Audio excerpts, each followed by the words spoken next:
Oh, you know what I love? Sports. Love sports. Sports. When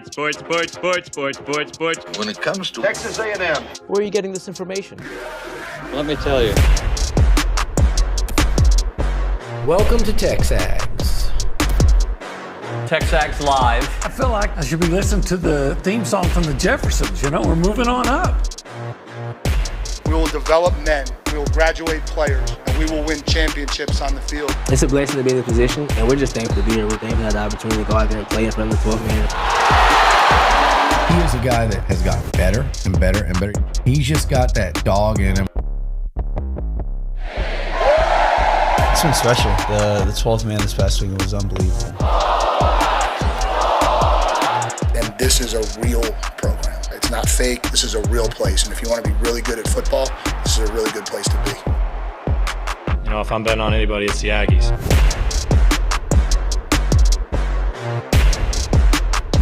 What are your thoughts on RPI? Not that a lot of people have opinions on RPI.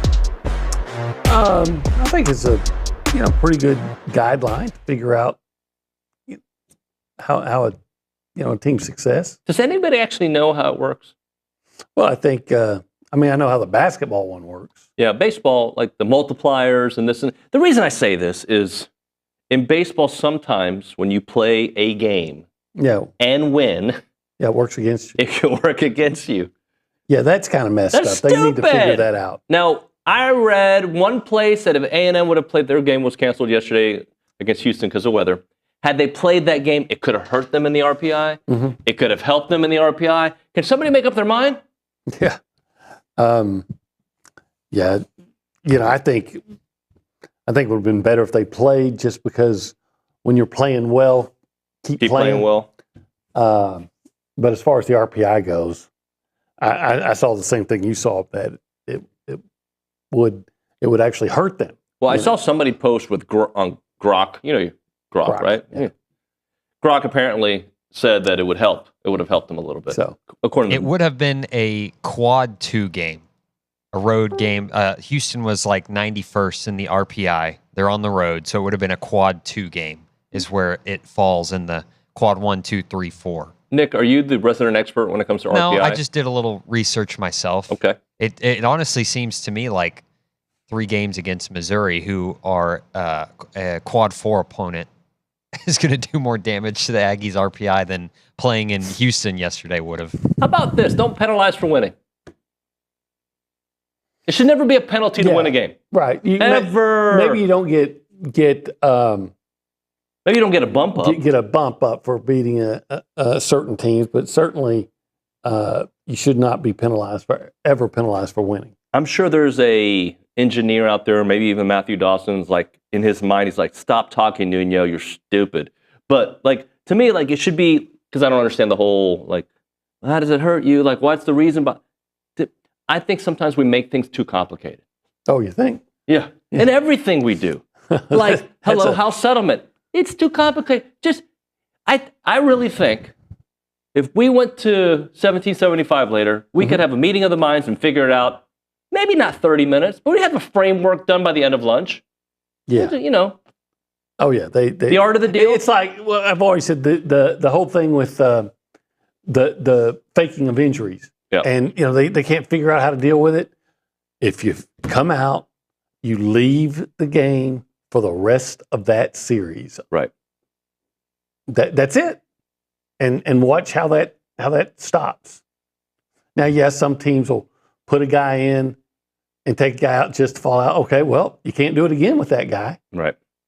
So, that's a prime example of what you're talking about is how, especially colleges, where you're supposed to have all these great minds, all these college-educated people that, they're so smart and all these, and they never can figure things out. You can go all the way back, I'm not going to go on a rail, but all the way back to, the bowl games when you made championships by voting, and then the BCS and all that. So and I'm sure there's some really good. Brody's going to come in here a little bit later and like explain to me the why and how easy it makes. But I just think we don't need to complicate. Like I shouldn't need to use Pythagorean's theorem to figure out if A&M moves up or down. Yeah. A squared plus B squared equals C squared. Made Nick laugh. But if you now I can see if you would have said, hey, you go to UH and lose, it hurts. Oh, for sure. Right. When you lose to App State, it should hurt your rankings. Yes, absolutely. Sorry, And I'm it bringing did. up a bad memory. Yeah, it should. And beating them, you shouldn't get like a huge bump. Yeah, that's Or a why bump. I get frustrated when I hear certain coaches and you beat a team, say like Massachusetts or New Mexico State, and Right. you're talking about what a good win it is. It's not. It's like it's a team you are absolutely supposed to win. You just did your job. Right. That's like if you come in and do the bare minimum of your job, but you do your job, but you do the bare minimum, you don't need to be patted on the back for that. Right. 100% agree. And that's kind of situation. So I'm with you though. If you win, you don't get penalized. You just don't have to like get a big bump. So, all right, let's move the football because OB, Yeah. it's never a bad time to talk. Never a bad time to talk about college football, especially Texas A&M. Not that I like bringing up other companies that do sometimes some similar work. 247's Brad Crawford, who we've had on the show before. He has his top 25 out. Everybody's got a top 25. Yeah. Joel Klatt's got one, Brad Crawford. You need to come up with your OB 25. And then they'll complain about it, right? Yeah. Because we shouldn't have rankings until a month into the season. But then the same people I'm not saying this guy, Brad Crawford, complained, but media types will complain about it and then do it. Well, and I'm going to say, I really today don't care if A&M is ranked or not ranked. I don't, because it doesn't mean It jack. matters not. Right? So he's got A&M on his top 25 at number 23. Okay, that's nice. Mm-hmm. This is the part I found interesting. Okay. The teams ranked ahead of them. Not necessarily, some of it is who's ranked ahead of them. Okay? Some of the teams that they're going to play against. But just also considering the quote-unquote easy-ish schedule A&M got last year and this year. Here are the teams that are ahead of A&M. Okay. Okay? Number 1, Texas, according to Brad. Okay. Number 7, Notre Dame. Okay. Okay? Number 9, LSU. Okay. I know you got some questions about LSU. Here's one I found interesting. Number 10, Florida. Okay. All the way up to number 10. Number 17, South Carolina. Okay. And number 21, Auburn. Somebody, I was listening on the way in to Dusty Dvorak and Danny Cannell, and apparently Andy Staples, who we all respect, has Auburn number 12. A lot of people believe in Auburn. With Auburn, like A&M and some others, I'm a wait and see. Yes. I've been told for the last 3 years, this is the year. And they beat you in overtime with Peyton Thorne. I get it. I don't know. I mean, they've recruited talent for the last few years. As we've learned here many times, talent sometimes isn't good enough. That's for sure. Here's the thing about preseason, different preseason rankings, because you never know what a guy is basing it on. Yep. Am I basing it on, I'm going to put everybody's schedule up, and I'm going to pick what games I think they're going to win and lose, come up with their projected record, and then rank accordingly? Mm-hmm. Or am I just saying, okay, based on the talent that I think they have, I'm going to rank these teams by, I think this team is number 1 with the best talent, and so on and so forth. Because you can have a lot of talent, and you might play a real challenging schedule and lose 3 games. Right. And then if you lose 3 games, you're in the probably 18 to 19 range. So I never know which way they're approaching it. Yeah, I think everybody's got their own kind of like, and sometimes I think you just throw numbers out there. Mm-hmm. I do, like, they're top 25. Like, I think you have to evaluate the schedule. You have to, right? Like, to me, when I do a top 25, I've never actually sat down and done a top 25. But if you're doing a top 25, how much does it matter what you think they're going to do when the entire schedule is? Like, a team like Notre Dame, and we'll talk about them a little bit later on the show too, but they got a very front-loaded schedule, right? Mm-hmm. So I think they start off with Miami. They got a bye, then they get A&M. Like, that's how they start. Mm-hmm. That's it. But I think the rest of their schedule is typical. It's not too difficult if you consider who they played. It is? Okay. So, yeah, Miami, they got A&M a couple weeks later. And then you look at the first half. If they do well in the first part of the season, they're going to be fine. If they split between Miami and A&M, I would look at that schedule right there, and I would say that for Notre Dame, that's one of the more challenging schedules for Notre Dame, because Notre Dame often plays. I mean, they'll play one marquee opponent sometimes, and then the rest of the schedule is But beyond the first half of the season, even though none of them, I think it's just more challenging than usual. Going to an SEC venue, regardless of what you think, I think Arkansas is going to be atrocious. But yeah, I tend to agree. Right? Are they at USC? Did I see that correctly? They're not playing USC? Oh, they're playing 18. They're at Stanford. Okay. So we'll talk about them later. But when you're talking about projections, I have to play. The schedule has to play a part in if I do a preseason poll. It's kind of like where I think they should go based on the information I have right now through the 12-game regular season.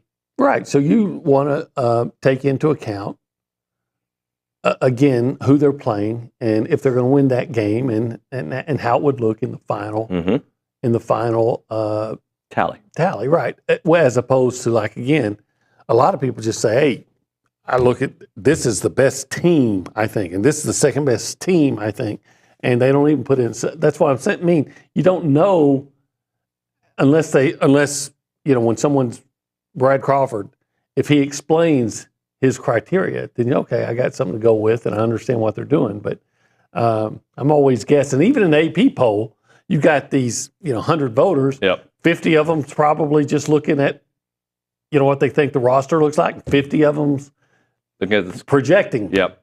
And like a team like South Carolina at 17, totally fine with that. They should be ahead of A&M. They lost some guys on defense. A&M lost some guys on defense, and they beat A&M, and they beat them handily. So the Auburn one, they beat A&M as well. I don't know how those pieces are going to work. LSU, I think the number 2 portal class in the country, and they reloaded wide receivers. I'm still curious about how that offensive line is going to look. I'm curious about the defense. I know Harold Perkins is back after getting hurt last year, but I'm curious about that defense that people said played better. Yeah, and quite frankly, what I laugh about is, okay, you just said, here's a reason to think that their defense is going to be better, is Harold Perkins is back. And yet people in Baton Rouge, the narrative was, hey, they're playing better defense without Harold Perkins. So what's it going to be? I don't know. LSU, like A&M, you're going to have to go out and show me that you're playing good defense before I'm going to, or significantly better defense before I'm going to think it's changed. It's the same with A&M. I can't just assume that A&M is going to play better defense. You're exactly right. Anyway, this is TexAgs Live. We're presented by David Gardner's Jewelers. We're in the Rollo Insurance Studio, and it is the Go Hour presented by The Warehouse at CC Creations. Typically, we start the show right over there at the Holistic Planning Cool Zone, where they take care of you with all your finances. If you need help with tax breaks, and also they'll help you with finding a pro sports franchise to invest in, because they have a little service called Invest in Pro Sports. InvestinProSports.com is the website to learn more about that. If you want to be a part of the conversation this morning, you can do it multiple ways. You can call us, you can text us. If you call us, we'll pick it up on the Bumpy's Catering Hotline. That number, 979-693-1150. You can call or text that number right now. We go around the room. We've already checked in with Nick Savage, but I want to hear more from Nick. Nick, good morning, buddy. Morning, y'all. What I got for y'all before we get over to Kaylee is we kind of got a clear picture of what the Aggies' draw will be in the SEC softball tournament. Alabama defeated Auburn yesterday 3-2 in the first round. So A&M will get the winner of South Carolina and Alabama. That's a 7-seed South Carolina team and a 10-seed Alabama team. They play, I think, the final game of today. So we'll know late tonight who the Aggies will be playing in the final game on Thursday. So I know we'll talk to Coach Ford. She's already over there, the whole team. So it's weird, it's the same thing with basketball and baseball. Like when you're going to get a host spot, right? They're in a good spot. How I don't want to say hard do you want to try, but you know what I mean? Like, yeah, I get how many it. games do you want to win? How long do you really want to stay in the tournament? All right. I think there's 2 answers to this question. Coach Ford, knowing her the way I do, she wants to win the whole damn thing. Okay. But you don't you don't really hurt that bad if you have an early exit, right? Right. Speaking of RPI, A&M softball, #1. So I like that RPI. I love that RPI. When the RPI is in my favor, I'm all about it. When the RPI, I have to do math to figure it out, I don't like it. Well, if they win that first game, they're probably going to play Texas. So you definitely, you're always trying to win, to beat Texas, of course. And then if you do that, you're playing for the championship. So if there's a championship at stake. Probably Oklahoma, by the way. Yeah. You're always playing hard if it's a championship. So, but you're right. They're going to play hard, and she really wants to win and all those things. But you're right. It's not like you're going to lose sleep over it if you don't. Yeah. Great. Bigger fish to fry. Much bigger. Let's go to the Angry Elephant News and Social Center. Kaylee Dreyer in the hizzy. Hello. Good morning. You like the word hizzy? Never heard it before. Never heard the hizzy. Oh, it's like house. Okay. That's how we used to say it in 1998. Okay, I'm going to stick with house. Okay. In the house, in the studio, I should say. The Rollo Insurance Studio. So continuing with softball, Scout Lovell was named to the SEC Community Service Team yesterday. She has logged the most community service time on the Aggies, including notable service projects in the Bryan College Station area. It's great to hear. Love good citizens, OB. Yeah. I've done a lot of community service, but usually but yours is you were appointed. Yeah. You were wearing an orange suit when you were doing it. Yeah. And then also, we kind of touched on it yesterday, but Texas A&M head coach Trisha Ford was selected to the U.S. Women's National Team coaching pool for the 2025 to 2028 quad, according to USA Softball. That's cool. We'll talk to her about that a little bit later today because great honor, great chance, and also I think just a chance for recruits, future recruits, to be like, oh, okay, that's what you do. Yeah, yeah. I mean, look. I'm all for coaches getting all the rewards and all the perks and that comes with doing a good job. Yeah. And, if you get an honor or opportunity to do something that not everybody gets to do, then that's great. Super chat time. Ag Engineering 12 says U of H was 91 in RPI. On the road, that was a quad 2 matchup.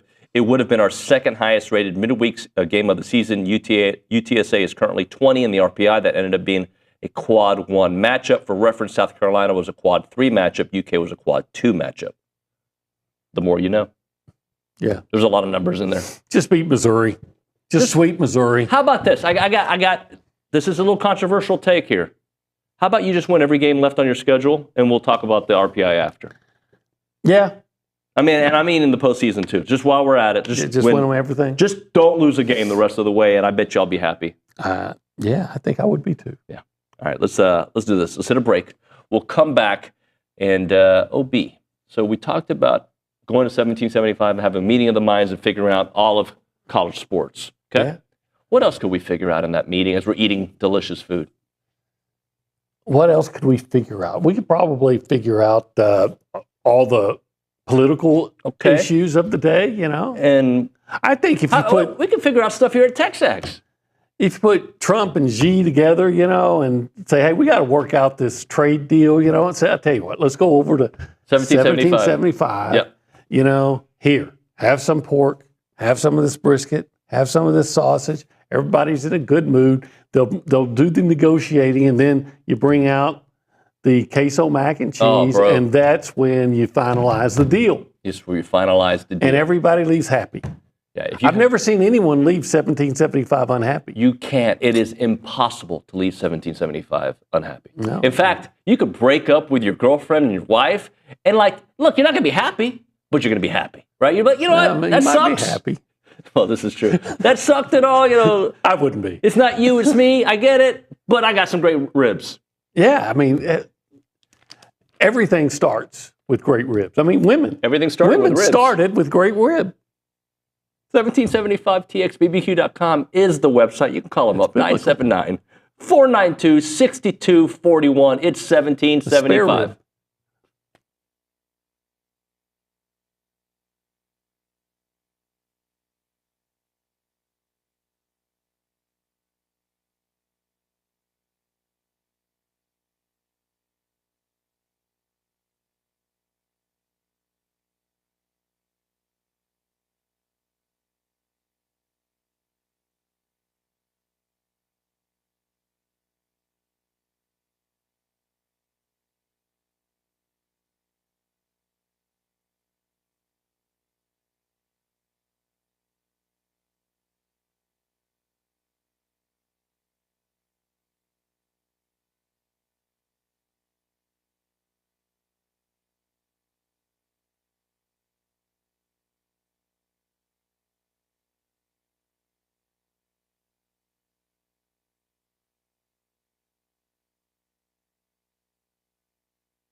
And we're back. TexAgs Live, presented by David Gardner's Jewelers Rollo Insurance Studio. As a reminder, the final segment of the program brought to you by Double Dave's. That's at 10:50. But right now, caller number 12, 979-693-1150. We'll hook you up with your choice of a dozen pepperoni rolls or a large one-topping pizza from Double Dave's. They've been serving Aggie land since 1984 with your favorite pizza. And, of course, those world-famous pepperoni rolls, reliable in-house delivery, bringing piping hot goodness straight to your door. Just click on doubledaves.com, and your favorites are on their way. Opie, I don't really care about Michigan. Okay. And I don't know if Sharon Moore is going to be a good coach or not. Okay. I don't know. I find it interesting. Well, I understand why he is suspending himself or whatever the deal is and waiting for the NCAA. I just find it weird that he becomes the poster boy for Michigan, and the guy who was their head coach, who I like, by the way, I like Jim Harbaugh, doesn't have to pay any real consequence. Okay. Right? Like, I just find that to be, and I also think it's weird, my voice cracked there, so shout out to the voice crackers, that his team now, 2 years removed from what happened, is semi-penalized for what another team did that won a national championship. I just think the whole thing doesn't make sense. Well, I agree with that. But first of all, I understand that. It's my understanding, I should say, he that was Sharon involved. Moore deleted some texts. 55 text messages. Yeah. Now, supposedly they went back, found them, and they really didn't have much to do with that. But he deleted some and said, "Oh, you're trying to hide something." Yeah. I'm still trying to figure out what rule did they actually break. What written down rule did they break? Like the trash cans. Wasn't written. And if there's not a written down rule that you break, then what's the problem? Didn't they send out a memo? You better not be doing this, or am I getting that confused with baseball? I'm just asking if there was a written down rule and that rule broke that you. I mean, well, you would agree you don't want programs doing that, though, right? Actually, I don't care. Like, cover your stuff up better. Right, and now they're allowing them to talk directly through the headsets, or you know what I'm talking about. So thank you, Michigan, for allowing that to happen. I'm sorry, I'm not a Michigan fan by any means. Yep. I think it's a lot of bluster about something that was insignificant. Yeah, this what I also find interesting. He's suspending himself for games 3 and 4. Okay, so he won't coach against New Mexico and Oklahoma. Am I getting that right? Sorry, he will be able to coach against New Mexico and Oklahoma. He will not be able to coach against Central Michigan and Nebraska. See, and at first I heard that he was going to miss Central Michigan, but is that his alma mater or something like that? And look, first of all, let's not cast any stones. I remember covering the Texas A&M team where the coach said, he had 4 players on defense that were suspended for the first game. But then there was a hurricane in Louisiana Tech, who was the opening opponent for A&M, 2012, said, we can't play this week because there's a threat of a hurricane. It turns out the weather was perfect there. Yep. So the first game was against Florida. And no. When I said the first game, I meant the first game on the schedule. Well, it's still the first game on the schedule. I meant the first opponent, right? So, that's been done here where you try to. Yeah. I get it. So, whatever. Whatever helps my team is the way I look at it. The Nebraska game could be a problem. I hear people tell me that Nebraska might be pretty good this year. Of course, I've been hearing that for more than a decade. And, mediocre now looks good for Nebraska. Yeah. And maybe Matt Rule is going to break out this year.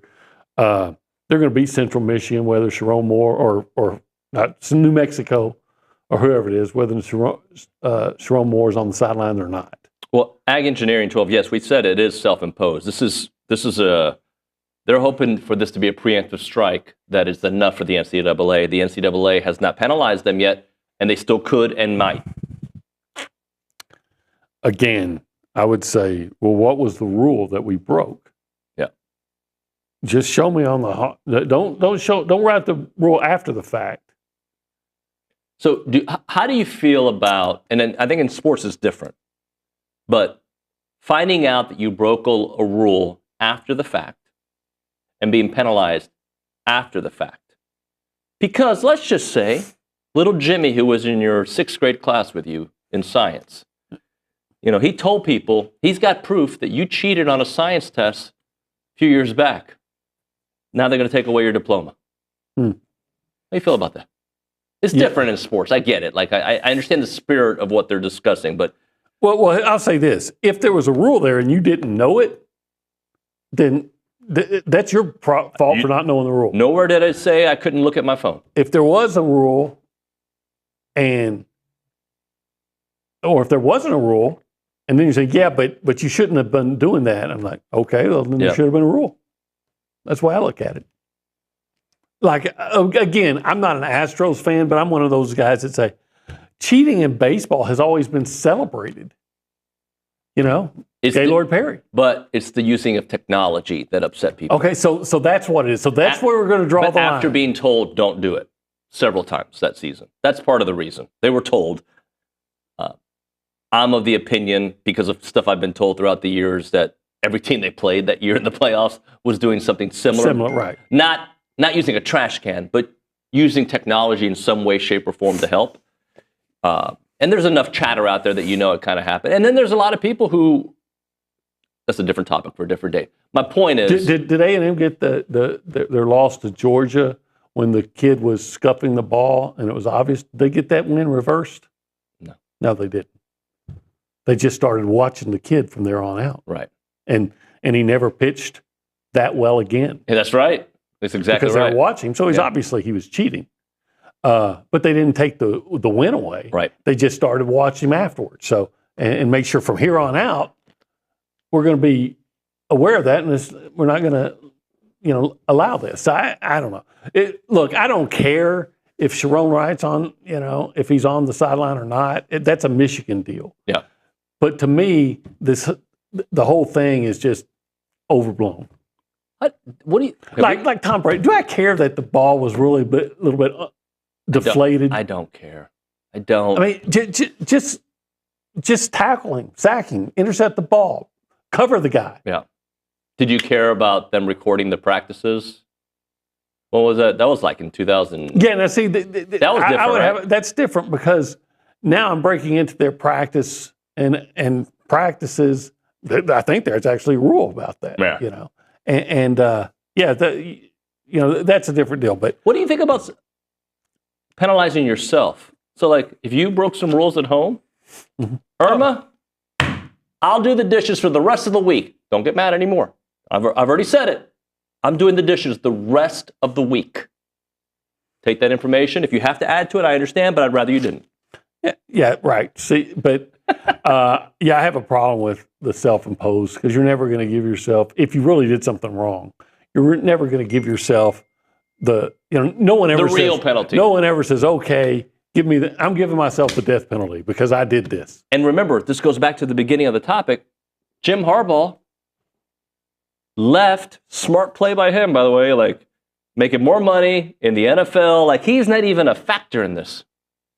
Yeah, but I mean, that's not anything new. That may be new for the NFL, but coaches have moved on and done things it's happened, yeah. Pete Carroll? Pete Carroll's a perfect example. Yeah. Perfect example. All right, let's hit a break. We'll come back. I want to get back to that topic we started the show with about some of the opponents ranked ahead of A&M, and then take it a different little route here. Okay. Bird dog. I told you what I'm doing in a couple of weeks, right? Yeah, it's going to be fun. Bird dog fishing. Looking forward to that. Ben Sweat, who does the bird dog fishing, he's going to take me on an awesome, and I'm going to be decked out in snaps. It's going to be great, but I'm taking my boys on an awesome fishing trip. It's going to be fun. Bird dog takes care of you in many different ways. They can take care of you when it comes to booking your hunt, because that's what they're known for. They've got an awesome platform to be your Airbnb for hunting. They've got now bird dog fishing that has been launched, and it takes you on these awesome fishing trips.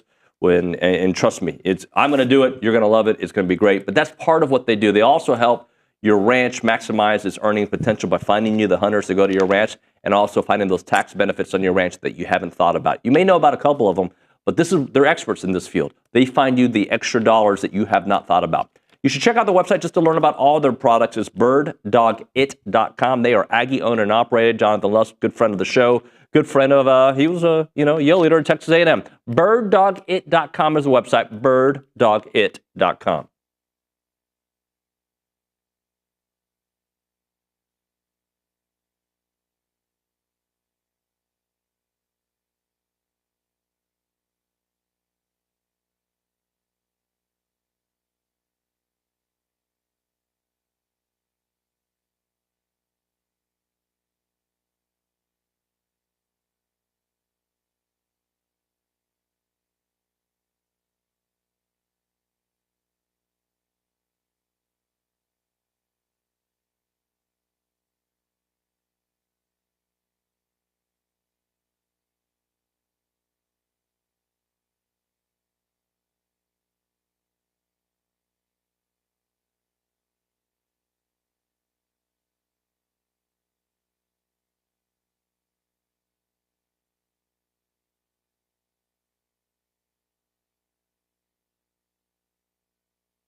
All right, we're back here on TexAgs Live. We're presented by David Gardner's Jewelers Rollo Insurance Studio. The Go Hour presented by the Warehouse at CC Creations.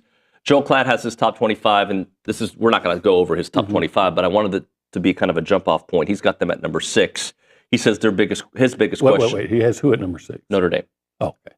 He's got Notre Dame at number 6, and he says the biggest question, and the reason I'm bringing him up is A&M obviously playing them early in the year. We're going to talk LSU here in a minute too, but he says his biggest question when it comes to Notre Dame is the quarterback position, which I think is an obvious question, but I don't know if it's as big as people make it out to be, because I find Riley Leonard to be a winner, but I don't think they won because of Riley Leonard.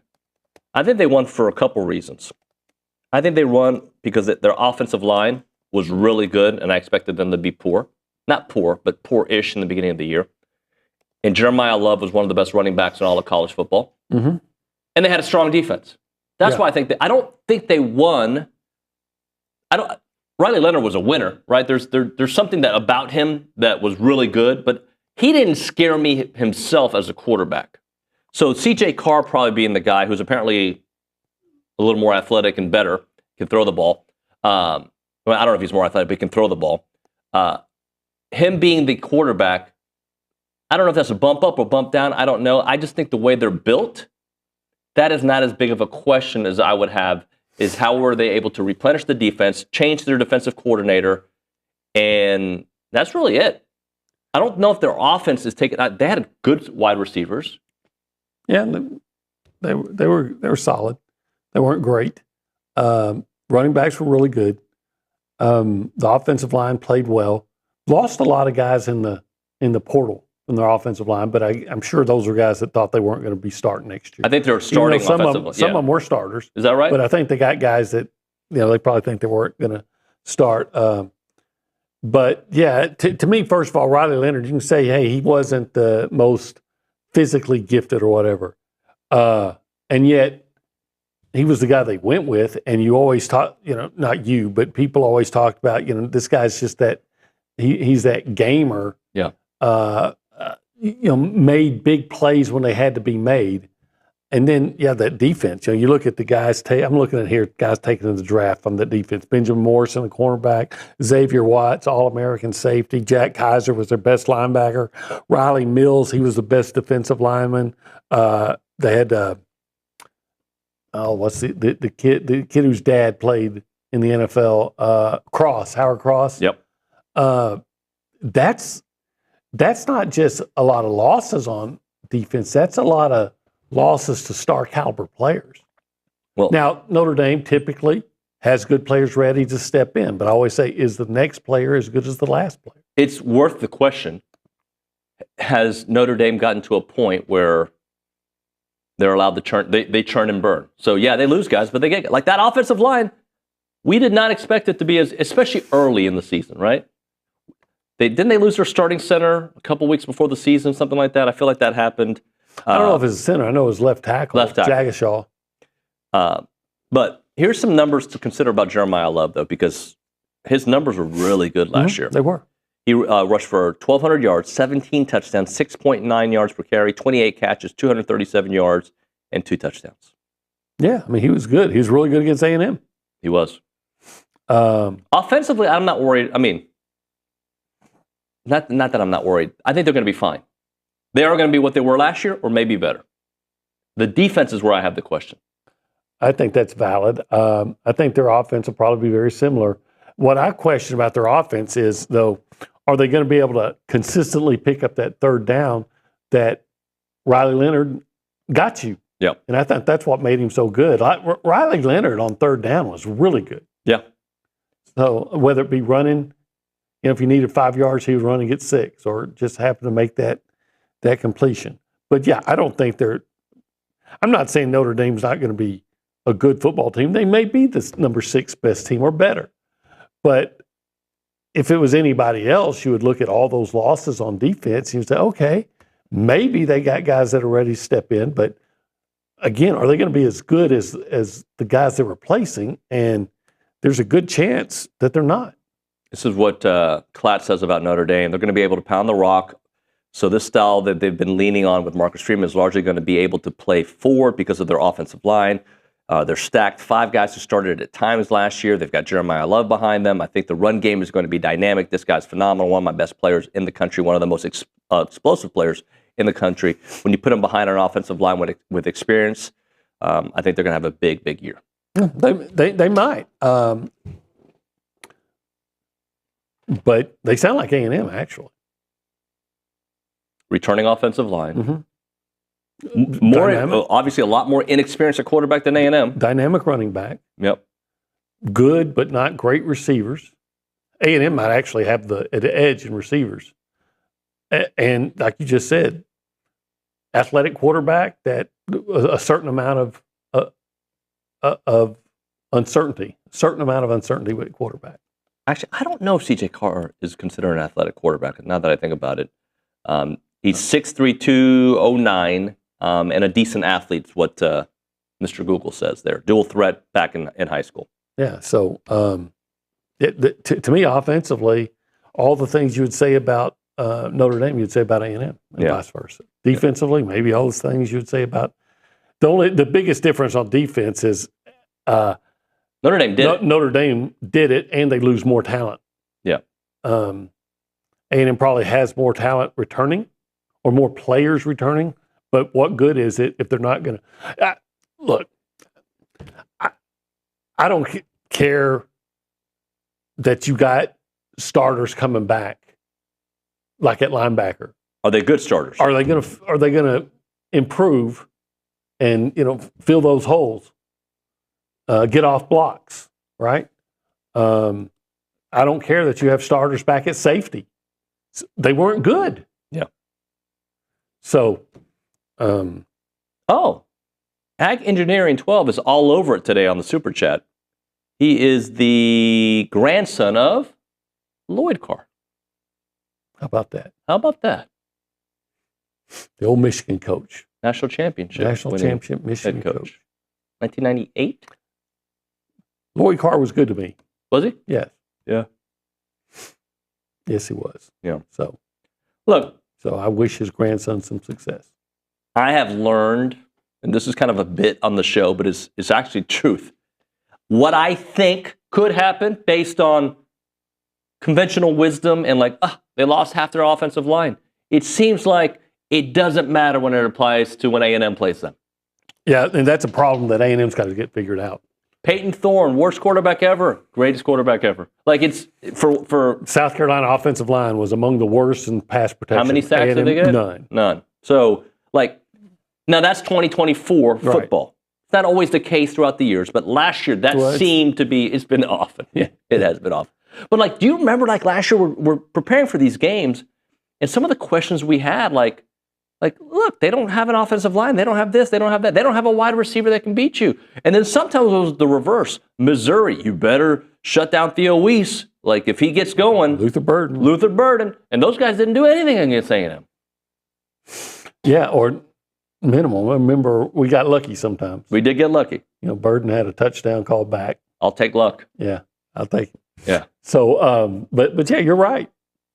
I went into that Auburn game thinking, I didn't think Thorne was going to be as bad as he was when he was here at Kyle Field 2 years prior. But this guy, even if you looked at his numbers last year, yeah, they were better, but they weren't really. And then that game, he was incredible. Thorne looked like Peyton Manning. Quinn Ewers, I was like, look, I know that offensive line is great, but if we get past them, we're taking him down. He ran for a 30-yard run on us.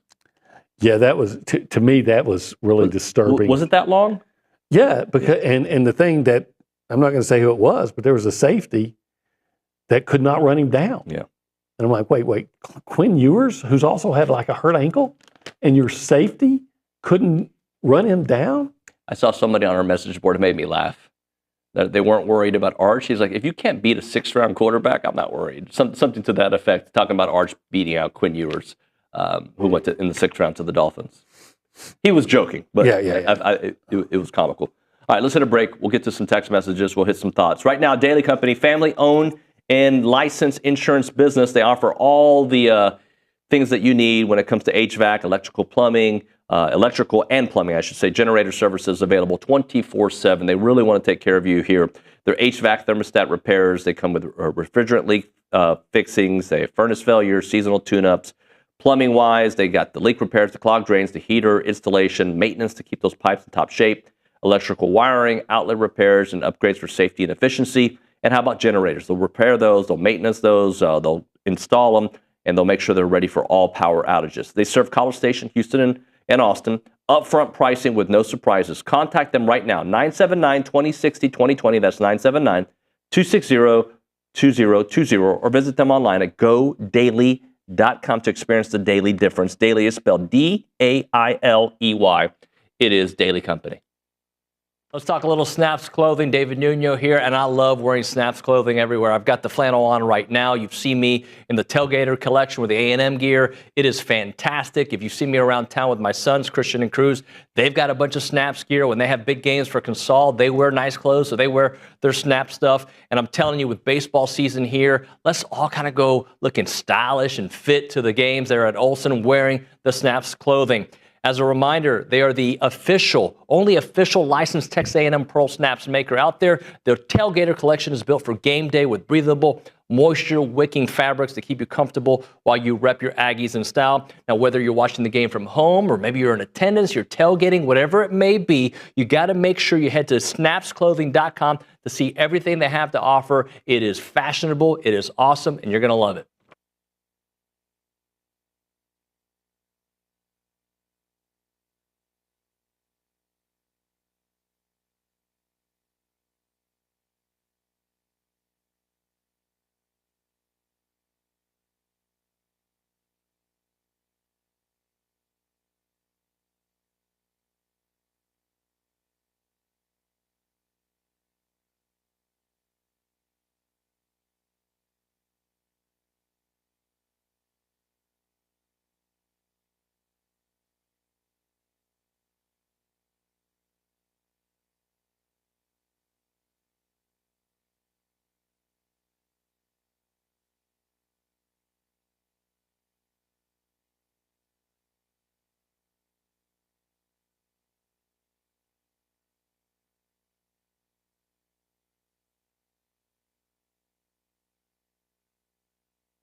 We're back on TexAgs Live, presented by David Gardner's Jewelers Rollo Insurance Studio. The Go Hour, presented by The Warehouse at CC Creations. So we didn't get to LSU, but I had some similar thoughts I wanted to get into with LSU. We'll do that tomorrow here on the show. I wonder, though, we have our questions about A&M. What you think the questions are at the LSU show that's doing. If Matt Moscona was doing a segment on us, if the folks at Florida were doing a segment on us, if the folks at South Carolina were doing a segment on Texas A&M, what do you think outside the obvious defensive line, Marcel? What do you think they're saying? Well, they're going to say, well, the receivers weren't that good and they lost their best one, so they're relying on transfers. Who knows how good they're going to be? Mario Craver looked okay as a freshman, but you look at his numbers, they weren't that great. You're going to say, look, Casey Concepcion was exceptional. 2 years ago when they had a good quarterback last year. Look, we didn't have a good quarterback. He wasn't as productive. What is Marcel Reed? Yep. Are they going to be able to cover anybody? Because I watched them all last year, and they never covered anybody. So I didn't have the numbers in front of me, but yesterday on the show, I asked Connor O'Gara about Craver, and he's like, yeah, he looked good at times, but I'm curious how many of those came against big-time teams. And I have his game log. Some of his bigger games, he had 5 catches and 42 yards and a touchdown against A&M. We saw that. He looked pretty dynamic in that game. Against Georgia, only 2 catches. One of those was for his long was 72 yards. So that seems we can have that every once in a while. Against Texas, 1 catch, 46 yards. So those are some of how he did against some bigger teams. Against Florida, 3 catches, 62 yards, one of those being a 37-yarder. So if you get those numbers from him, he only had 368 yards receiving, but that kind of explosive plays plus a little bit closer to 450, 500 yards, you got yourself a steal. And I think you're really, if you're A&M, you're really hoping that you see this leap from Terry Bussey. Yeah. The fact that he didn't participate very much in spring does... That doesn't bother me. Doesn't bother you? No. Does it bother you for Florida and DJ Lagway? No. No. What bothers me from Florida is not that he didn't play that he didn't play in spring. Was that the reason he didn't was he's got a shoulder injury. Yep. I get that. A shoulder injury for quarterback, and is it going to be okay? But then the next time you get hit hard on it, is it going to be a problem? So but not playing again. I've seen too many guys be great in the spring and not show up in the season, and guys that you didn't even see in the spring be great in the season. Top 10 for Florida. I think they were number 10 in that initial poll we discussed. I just 247's poll. I don't see that. Maybe because I see their schedule, but I don't see it. Yeah, I think that might be a little too ambitious. Yeah, for the Gators. They did play well in November. I'd switch that. I'd love for us to play well in November. Yeah. Obie, thank you. Yes, sir. When we come back on TexAgs Live, John Harris, followed by Trisha Ford, followed by Bronny, followed by Kendall Rogers. A lot of baseball, some softball. A lot of follow. And a lot of football. We'll be back.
And we are back here on TexAgs Live. We are presented by David Gardner's Jewelers Rollo Insurance Studio. Hour number 2 of the program. Let's go to the Buppy's Catering Hotline. John Harris, the professor, also the founder of footballtakeover.com, and, of course, Texan sideline reporter, joining us here on the program. Good morning, Johnny. How are you, buddy? Hello, David. How are you? Any chance we get a little carpool karaoke with you? No. Okay, just checking. I will never sing. It's one of the many things I cannot do that I would like to do. I would like to be able to sing. I would like to be able to play the piano. I would love to be able to play the guitar. I can do none of those. So I will never do carpool karaoke. I cannot sing. John, being your dear friend for almost 20 years, I'm going to say this to you, buddy. I think you can pick up one of those things this year. New Year's resolution starting in May. Let's find one of those that you start practicing twice a week. Let's go. Yeah, maybe I need to do that. I've got the long fingers to play piano, so maybe that's the one. I was always smitten, in a sense, with the fact that Harry Connick Jr., I went and saw him in concert back in 1993. Summer 93 out at Mitchell Woods Pavilion, whatever it is, out in the Woodlands. Yep. And he was awesome. And he played every instrument on stage, which is incredible. And then he got to the piano. I was like, yo. And then he married Jill Goodacre. So I was like, okay, well, the math on this is you play piano, you marry, But I was able to marry my wife, a beautiful woman, without having to play a piano. So I don't know. I got along with it for many, many years. But Harry Connick is kind of my, as Bill Belichick would call Jordan Hudson his muse. Harry Connick is kind of, a guy I'd like to, it would be cool to sit at a piano and be able to do what he does. Top 3 concerts you've ever been to, Johnny? David, I probably have been to 3. Harry Connick Jr. was badass. I saw Wynton Marsalis in Providence, Rhode Island at the they had a auditorium there, and he was unbelievable. He played for like 2 hours, and I was like, at the end of it, just like flapping, it was incredible. I saw Guns N' Roses for free. We actually snuck into the Summit back in 91. I think it was 91. I think it was December. It was either December 91 or January 92. And we basically drove up with like 10 of my friends from high school. And I know there are a number of them that are Aggies, so they got in there too with us. It's like 10 of us. We had gone to dinner, and we snuck in. Security guard let us in the back door, and we went up and sat in the upper deck for free, essentially. And Axl Rose put on one hell of a show with the Guns N' Roses concert. So I haven't been to too many concerts other than that. So I think it's those 3. And I saw the Fat Boys in New Edition in 1984. So that shows you, that goes back a ways. That was one of my first concerts. Now, just to let you know, David, and my family, it was me, Lance Zierlein, Mike Zierlein, and my mom who went to the Fat Boys New Edition concert. It was a wild scene. My mom never went to a concert with me again after that. So I don't know if they ruined it for her or what, but that was definitely not my mom's scene, but she was a trooper taking us to that concert. I will not bore our audience with my favorite concerts because they're not, most of the people who watch this show aren't listening to the music that I grew up on. I will say this. Roger Krager last year, I went to Bird Dog put on an event that I got to go to, and it was a very intimate concert. It was like, I don't know, 15 of us. It was fantastic. He puts on an amazing show. So that's the one I'll end with, Johnny. Hey, go ahead. Okay. Good times. Hey, let's talk about the potential new facility for the Texans. And I know the president, I think, met with the media yesterday. Talk to me about what the vision is. And I understand the reasoning, right? Like there's a lot of stuff that happens at NRG, and sometimes you're kicked out of your own building, and you've been there for events where you've got to be you have to be in one section of the building and not cross. I understand all that, but kind of give me the vision of what it can and should be. Like, is it similar to the Star in Frisco? I think that's what they envisioned, David. And ironically, it was in 2017 when we were stranded. And I mean that. We were in New Orleans playing a game on Saturday night, and we were flying back to New Orleans. We spent the week in New Orleans, and we were going to fly back, but then Harvey hit, so we had really couldn't go anywhere. And Jerry called and said, "Hey, y'all come. We got plenty of room at the Star. Work on getting hotels. You guys come to Dallas." And so we did. And so we got a chance to kind of see the Star in its kind of infantile stages. And it was, I just remember our people, including Bill O'Brien, looking around going, "This is what we need. This is what we need." So I think that's been on the radar screen for a while. Now, I haven't been to the Star in a little bit, but just knowing what it's all about, I think that's what they'd like to have. Now, I think the two questions become, one, do you do it in and around NRG Park, or do you do it in somewhere, and as they mentioned, in the greater Houston area? And then two, okay, do you do the stadium at the same time? Like, hey, get a new stadium and a facility, and obviously you wouldn't put one in the other, but, because once you build a stadium, that thing is going to be multi-use for Final Fours and Super Bowls and concerts and all that, like it is now. But I think the question becomes how much public funding goes into that.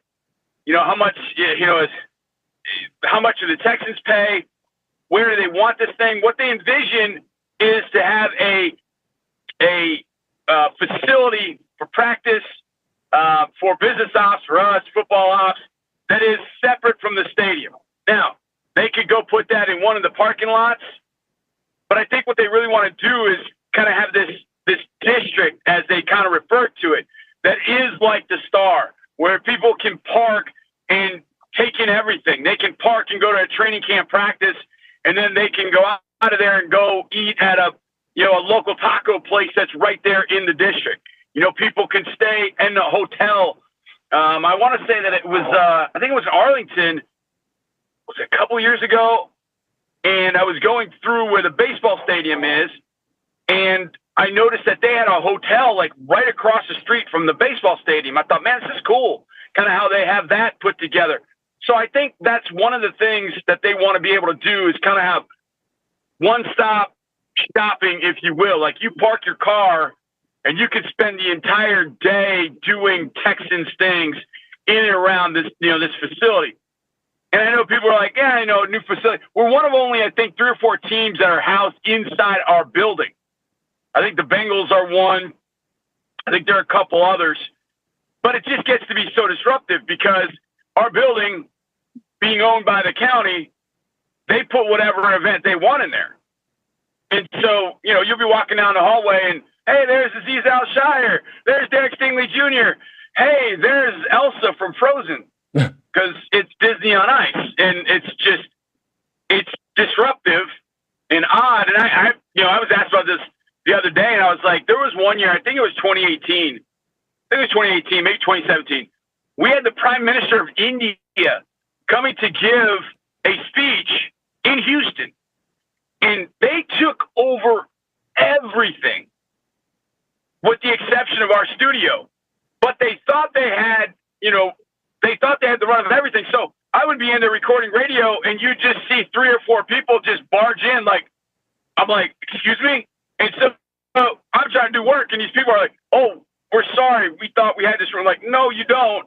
And so it just gets really kind of tricky. And then for a whole month, you got the rodeo it takes over. So it's difficult. And as Hannah McNair said, we've just outgrown the space. And so the question becomes, where do you put it? How far do you go? I mean, somebody mentioned the other day, Montgomery County. I'm like, man, that's out there. But when you go to other stadiums around the league, you realize not all of them are right smack dab downtown. Some of them are away from, where the city is, like Arrowhead, Kansas City. I mean, it's 20, 25 minutes from downtown. The Cowboys play in Arlington. They don't even play in Dallas. So you have that kind of thing. The Jets and Giants play in New Jersey.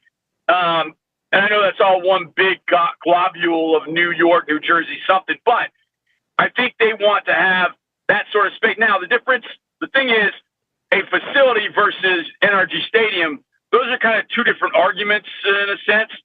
My gut tells me that they're going to try everything in their power to get renovations done to NRG Stadium. But, David, it's going to take almost $2 billion just to do the renovations. So at that point, are you better off just building like a $3.5 billion, $4 billion stadium facility kind of district somewhere in the vicinity of Houston? I don't know. And that's kind of what they're going through. That's way above my pay grade. I just want to be able to have our studio somewhere nearby. And I'd rather not have, Goofy and Donald Duck going through our, studio because they got to go do, Disney on Ice and they forgot where they're going. And that's happened before. Not so much Goofy, but, Donald Duck has been in our studio a time or two. Johnny, does Dak now have enough at his disposal with the addition of George Pickens? Yes, absolutely. And he's also got a headache if George Pickens is coming and he is full George Pickens. And that is going to be that's going to be the tough part is if he's not getting the football, how does he handle life? Because he can catch 8 for 85 and still be angry that he didn't get enough. Now, if George Pickens is smart, he realizes CeeDee Lamb is an absolute dude. Hey, what can CD and I do together?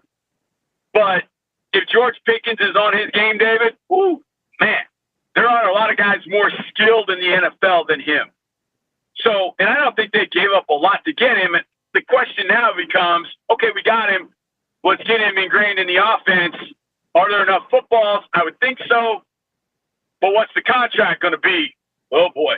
And Jerry has dragged his feet on contracts, and he's gotten burned in certain cases, probably paying a little bit more of a premium than he should have had he gotten it done, months prior. That's something that I will give Nick Caserio credit for. He gave Stingley 3 years, $90 million, got it done, don't have to worry about it. It was done before even the new league year started. Like, it's over. Don't have to worry about it.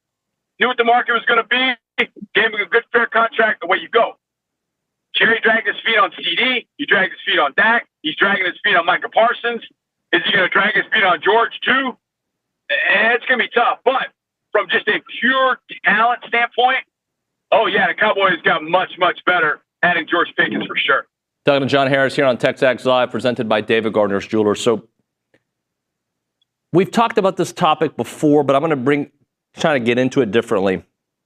In the way college sports are going, and the way great teams continue to stay in that kind of upper echelon, how important is retention of your team, considering LSU is considered a top 10 team, and they've got, the number 2 transfer class, I think 22 guys coming in.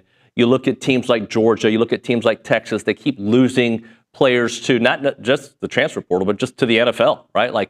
And then you've got teams like A&M that's really keeping a bulk of their roster. And I'm just curious what your thoughts are in this new era of college football. And I say new era because it's still kind of evolving every year. The retention, and I think I know the answer of what you're going to say, at least to this part, is kind of depends on where we're talking retention, right? Like offensive line retention, big deal. Changing of other positions, I think that's a TBD. Well, I think if you're retaining bad football players, you'll be a bad football team. But I don't think that's the case at A&M. And I know that sounds sort of, Joe obvious, but it really is. If you're retaining good football players, then you got a shot. And you'd like to be able to retain really good offensive linemen. And I think A&M has done that to this point. I'm on footballtakeaway.com. I'll have a very early Harris 100 watch list coming out very soon. And I've got, I think, 3 A&M offensive linemen on there. And, if you're retaining those kind of players, then heck yeah. Here's what I think, just kind of using the history of the NFL as a guide, and I'll tell you where I'm going with this, David. When the NFL introduced free agency, really true, not Plan B, it used to be called Plan B free agency, true full-on free agency, I think NFL teams just found another way that they could make their teams better. Then the salary cap came in, and it was like, whoa, okay, we have to do this, but with constraints. I think college football is kind of where the NFL was when free agency was around. If you can handle it monetarily, yeah, you just hoard all the good players. Yeah, bring them in. Let's go. Come on. All right, we lost a bunch. Okay, who cares? Go get these guys. We got the money. Let's do it. And what ends up happening is you get a bunch of independent contractors. And I'm not saying it's everyone, but if you get too many independent contractors, you get a team that's talented enough to be 8-4, or talented to be 12-1 or whatever, but also capable of going 8-4 because they can't mesh and come together. Whereas when you retain guys, now there's a little bit more camaraderie. There's a little bit more relationship building that becomes a part of the program that you're building. And so I do think that there is a happy medium to be found of, hey, we can go out and get a couple of free agents. I guess that's what we got to call them now. Transfer portal free agents. I don't know. And we can get a couple of them. But, hey, let's make sure that we continue to re-recruit our guys that we really like and make sure that they're happy and they're staying home. And I've had a talk with many coaches about this, and that, to me, is the one thing they talk about all the time. They never take the recruiting hat off. It's not like it used to be back in the day. Hey, we got our guy to sign on a dotted line. He isn't going anywhere. Whereas, hey, a guy can sign on a dotted line, and then within 6 months, he's gone. Shoot, in some cases, they come for spring football, and they're gone after that. So you have to always re-recruit your guys, and that's something that I know a lot of coaches like, man, it's just exhausting. You're just over and over and over again, just getting back with your guys, letting them know you love them, and sometimes staying away from really hard coaching because of it. And I know one coach in particular I talked to said that, like, hey, man, I'm old school. I coach hard, and I can't do that anymore. And maybe that's a good thing. Maybe he's evolved as a coach, and this is a good thing. This is a better way to instruct players and get them to do what it is they're supposed to do for the team, all that. But point being, I think the retention part is great if you can then supplement with a free agent here and there. And the way I look at it is kind of draft versus free agency. You get free agents to come in to kind of fill a hole here and there, but the core and the foundation of your team is the draft. And so when you get players and you recruit them, you get them in there as freshmen, and you retain those guys, that's like the draft. You've drafted or you've signed and developed. As free agents come in, man, if you get the right one that believes in what you're doing and it hits, man, it hits big. But how often does that happen, David? Most times guys are independent contractors. They're looking for their own bag. They're looking for their own thing. And then when things go south, they're looking to go to the NFL. And it turns out to be a bad situation. So all things considered, for me, I think I would like to have a team that is more in the, hey, we're going to re-recruit our guys that we want to have, make that the core foundation. And then if we have a hole here, we're going to go to the portal, and we're going to go put down the money that we have to be able to get that player. I still think that college football is one big experiment right now, to be honest. Coaches and athletic directors and general managers of college football teams, they're all trying to figure it out. Hey, do we mirror it just like the NFL? Do we just go get the richest team we possibly could? Ohio State was like $20 million they needed last year to retain that team. You hear Texas has got $35 to $40 million in their transfer portal. Okay, that's great. But what happens if all that money is spent, like I said, on a bunch of independent contractors and you have no team? You just have a bunch of talented guys. So it is definitely a risk. There's no question. I still think everybody is kind of in that mode. But I think once this case, this landmark case is done, and they can start setting some parameters of, here's a quote unquote salary cap. Here's what you can pay certain players. I think it becomes more clear at that point where we're going to go with college football. But really until then, I don't want to say wild, wild west. It kind of is. You're trying to buy your way to a title, whereas I feel like it shouldn't be that way, and I feel like it won't be that way because too many people don't want to do that. And there are too many people out there and too many programs that can just say, yeah, we'll just buy everybody. Well, is that what we want? Is that where we want it to go? Some people say yes. I'm not totally in that category. I like for players to get theirs. I just want there to be some guidelines on how we do this. Johnny, last thing for you. So the House settlement should be done tomorrow. A year from now, do you think we'll have a little more clarity because of this tomorrow, hopefully, but a year from now, do you still think it feels like the Wild West? Yeah, I think so. Just as people start to put down what rules and laws they come up with, I think that's going to be it, Dave. I think that will be the case for a little while until things start to even out. Because look, what did we think NIL was going to be? Oh, players start, they get these deals. They can now, they can speak for the radio station. They can speak for, the local lumber company. Well, that's not what it turned out to be. And so I think we can have an idea of what the House settlement case, should be. And then I think there will be people that push the boundaries to what it actually is. So I don't know if it'll be complete wild west, but I do think there will be some things that we see that we go, whoa, I don't think we anticipated this. The difference, I think, is that when it came to NIL, it felt so, well, here you go. Here's the rules. All right, go have fun. I think this will have a few more guidelines and everything built into it so that there are some more guardrails. But there are going to be some teams pushed. Listen, with the way that they're working NIL now, there are going to be some coaches, and it's always been this way in college football. We know this. There's always been the trans A&M. There's always been, a particular Big Ten coach who is coaxing players into the transfer portal to pay them to get them a transfer to a certain former Pac-12, now Big Ten school. So that's always going to be there. But hopefully you just start to put these guidelines in place that over the next 2, 3, 5 years, you start doing things, maybe not the way the NFL does, but it isn't so much wild, wild west. Johnny, great stuff, brother. Thanks so much for your time. All right. Love you, David. See you. Love you, brah. It's John Harris here on TexAgs Live. We'll hit a break. We'll come back. No Coach Henry today. He's busy with a staff meeting, but we're going to go over some track notes.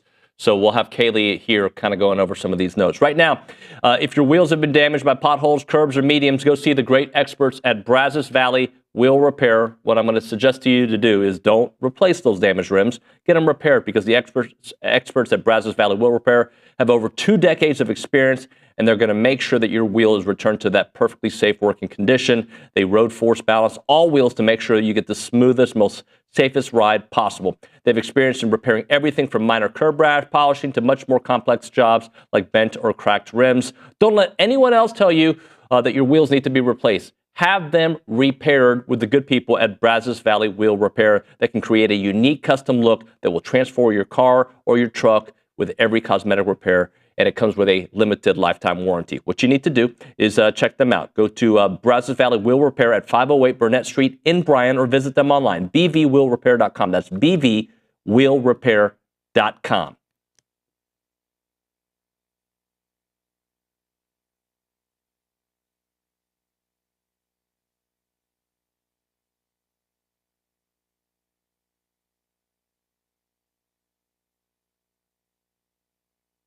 What's up, TexAgs? This commercial break is brought to you by my good friends over at Aggieland Chevrolet, the official automotive sponsor of TexAgs.com and me, Billy Lucci. Greg Gunn is the proud owner of Aggieland Chevrolet and invites you to visit the dealership to experience true Aggie hospitality. From their friendly staff to the experienced service team, Aggieland Chevrolet is TexAgs approved. Check out the dealership off of Highway 6 in Bryan, or go to AggielandChevrolet.com and tell them Billy Lucci sent you by.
It's my new thing.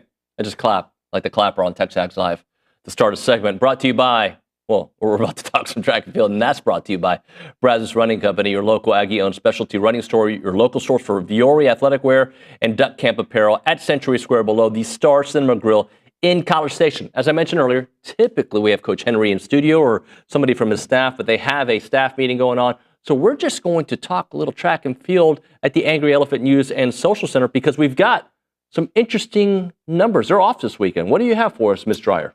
So track and field had a great meet at the alumni muster this past weekend. They won 10 total events, and they had a bunch of people have marks at this event. Jasmine Montgomery ran the fastest 200 meter in the NCAA this year with 22.17 seconds. Cameron Dixon ran the fourth fastest 200 meter time in the country and fifth fastest 100 meter time in the country. And lastly, Heather Abity, thank you, broke her own school record in the pole vault with a clearance of 4.41 meters. The team won 10 events overall at the meet. Yes, and both teams are ranked number 2 in the country. The men are the top-ranked SEC team, and the women are in second. It's great to hear. Programs have been ranked top 5 at every ranking during the outdoor season. Congratulations to them. The team is off this weekend. Final preparations getting ready for the SEC Championships in Lexington. Last year, they won 10 medals at the outdoor championships, including 4 gold, 3 silver, and 3 bronze. So congratulations to the track and field team, and hopefully a lot more congratulations on the way. We'll have them back, I hope, if not in studio. Well, next week they'll be busy, so hopefully we'll get them on Zoom or on the phone and talk to Coach Henry next week. So we'll do that. When we come back on TexAgs Live, let's do this. I'm going to talk to Trisha Ford. I'm just checking to see if that's okay. Yes. I think Kay Nagley is going to be here to talk to Trisha Ford. But right now, we're talking about Rollo Insurance. And insurance decisions should not be made in 15 minutes or less. They want to build lasting relationships through education at Rollo Insurance. They're the very best at everything they do, but teaching you exactly, helping you understand what you're buying. They have expertise in everything from home and auto to business to specialty coverage. And their independent agents provide options tailored to your specific need. Whatever you need for your family, if it's a new driver, homeowners, whatever, let them take care of you. They take their time to explain the policy in detail in plain language, ensuring that you never are left to wonder about your coverage. That's the education they get with Rollo Insurance. Many of their clients discover better protection at competitive rates simply because they finally understand their options. Experience the difference at any of their 60-plus Texas offices, and you know their headquarters is right here in College Station on Highway 6.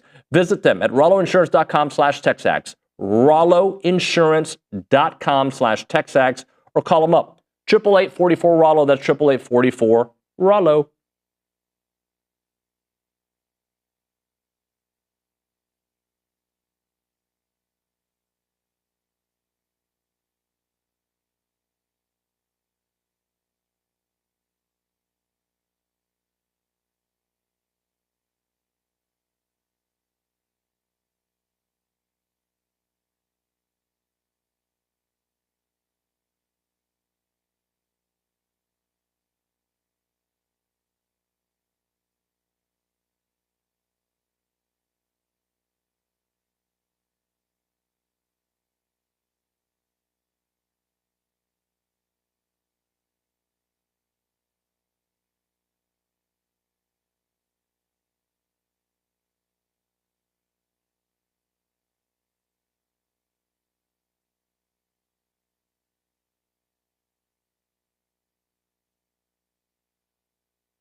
I know that Nick wants to know, not Nick Savage, Nick on YouTube wants to know my thoughts on the Met Gala. We're going to wait on that because we got some business to get into. But one thing I can guarantee you, I'd never go to it. That's a fact. It's TexAgs Live. We're presented by David Gardner's Jewelers, Rollo Insurance Studio. Softball to talk about. Kay Nagley in studio. Buppy's Catering Hotline. That's where we find Trisha Ford, A&M softball coach, #1 team in the country softball coach. Coach Ford, good morning. How are you? Good morning. How are y'all doing? We're wonderful. So now I guess the real work begins. Everything you guys have worked for now gets real with the SEC tournament and beyond. Yeah, we're excited. This is what you play all year long is for this time of year. So I'm excited to, obviously get going here and then in the next couple of weeks, see what happens. Coach, you said it yesterday during media availability. Every time your team steps on the field, you play to win.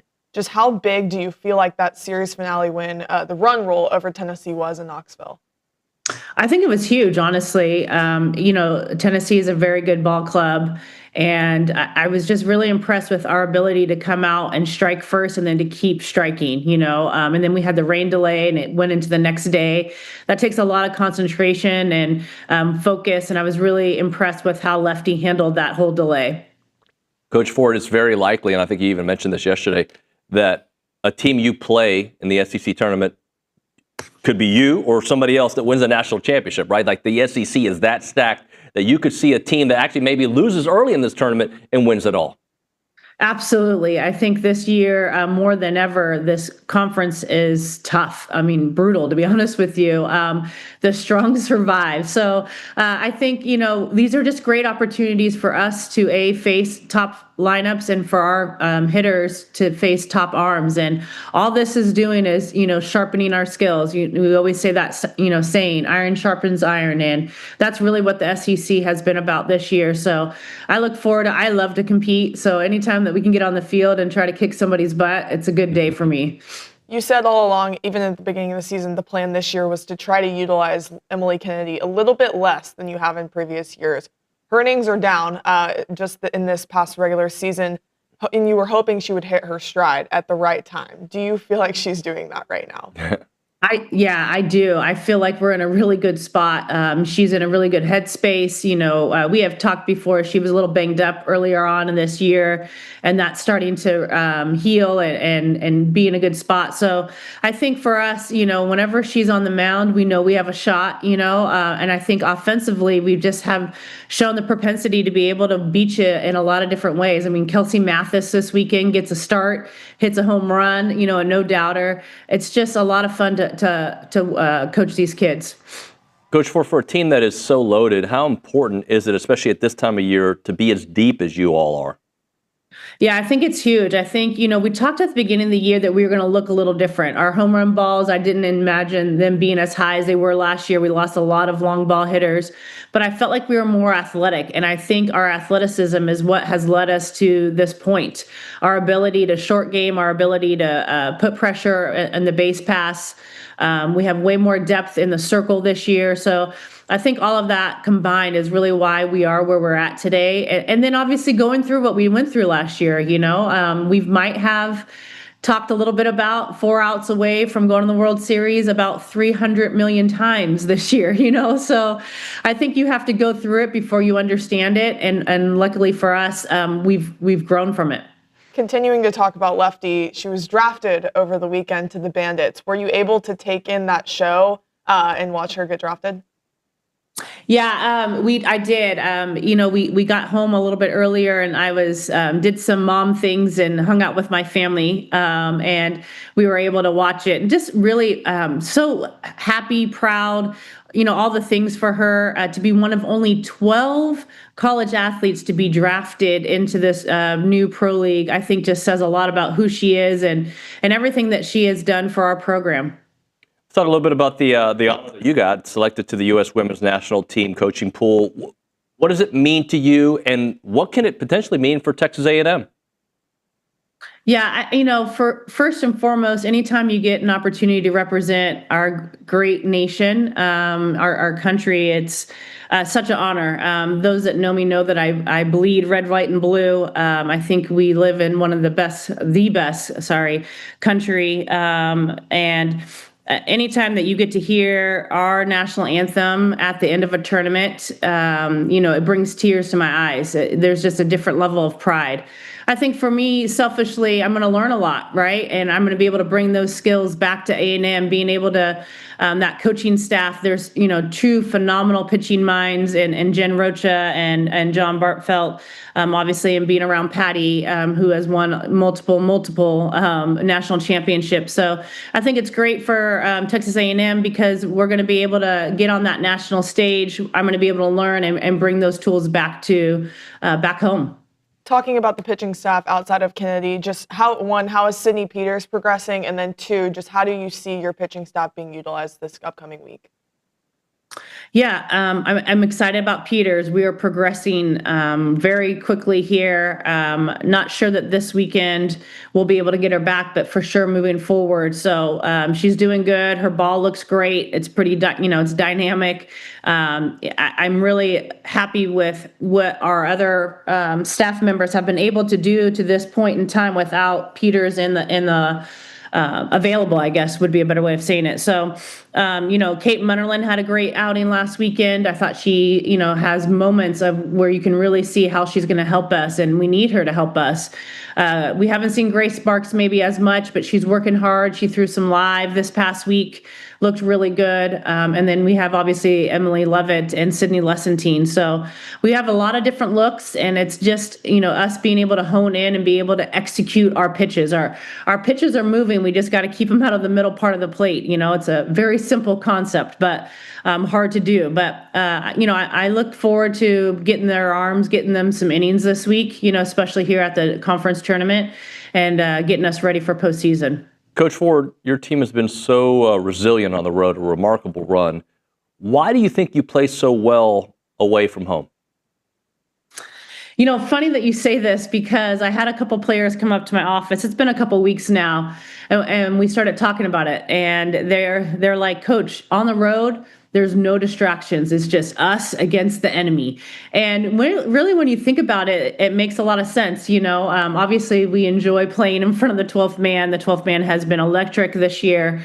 But on the road, there's, that we really can embrace that chip on the shoulder. We're in enemy territory. Everybody is against us. All you're thinking, breathing, is how to, beat the team in front of you. And so I think, a sign of a really, really good team is teams that can win on the road. It's really hard, especially in this conference. So I think just our concentration level, they know that it has to be lifted a little bit more when we're on the road. Coach, you're sitting at number 1 in RPI to conclude the regular season. I know you've joked about Coach Harger and the schedule. Just how glad are you that he scheduled it the way he did now? Okay, I don't like to give that man credit, but I guess I have to in this case. But I thought he did a tremendous job putting this together this year. I told him that he did such a good job that maybe he can do it moving forward.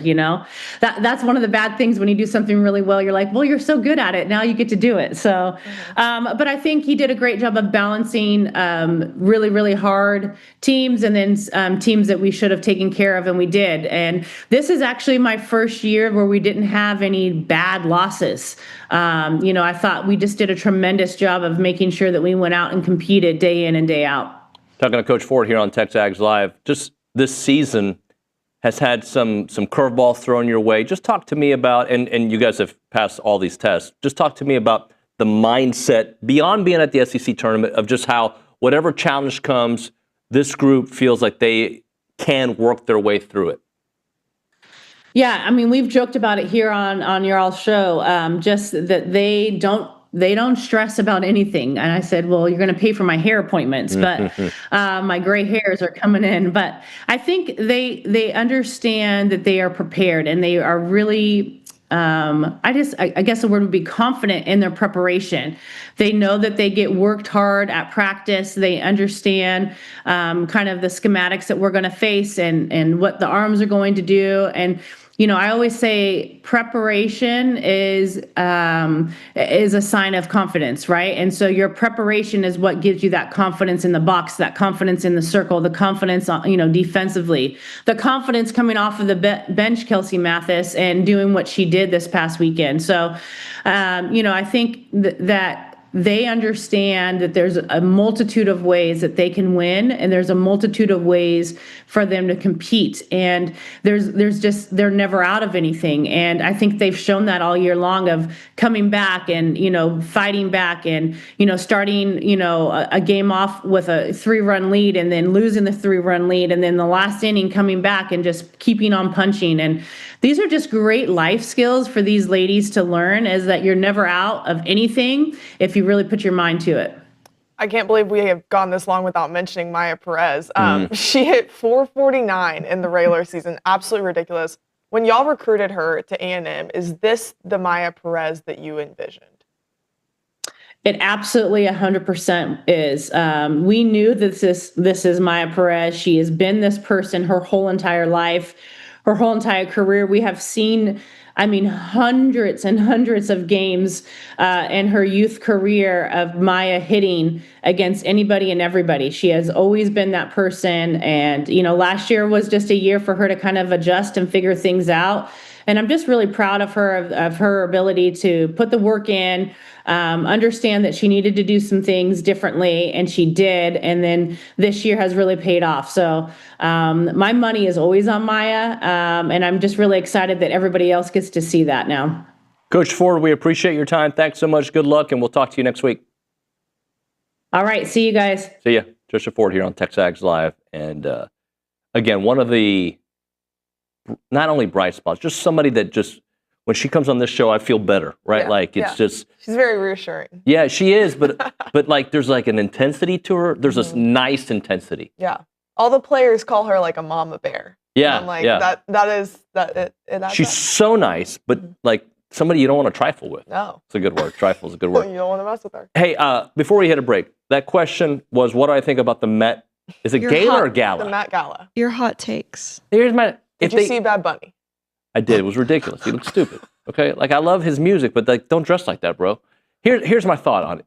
I would have a lot more respect. I don't even know what it's about. Some artistic award or like dress up party.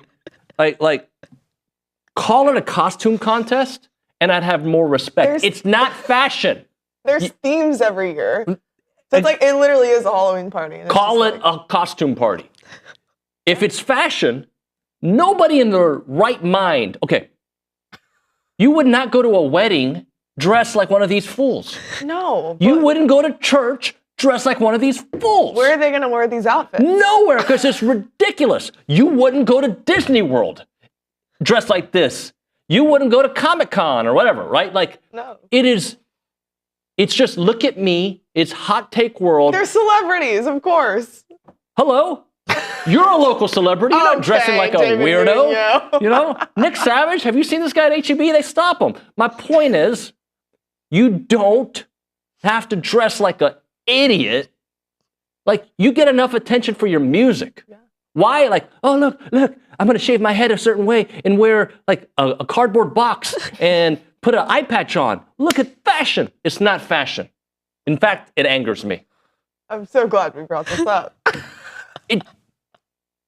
If you can't get credit for just being great at what you do, you don't deserve any of the credit. Either be great or terrible. Don't dress like a loser. If we did a Met Gala at TexAgs, right? Oh, no. You wouldn't wear cardboard? Guaranteed. I'd wear an elegant suit, okay? Nick Savage pull up in like some duck something. Duck like camp gear, which would look great, and then like camouflage with an AK. Like, yes, that'd be Nick. Billy, sunglasses at night. Like, can't forget the cowboy hat. Cowboy and a nice jacket, right? Yeah. Even if it's 100 degrees, jacket. OB, tight, short shorts, tucked in, like, brawny. Leotard outfit for sure. Magellan shirt.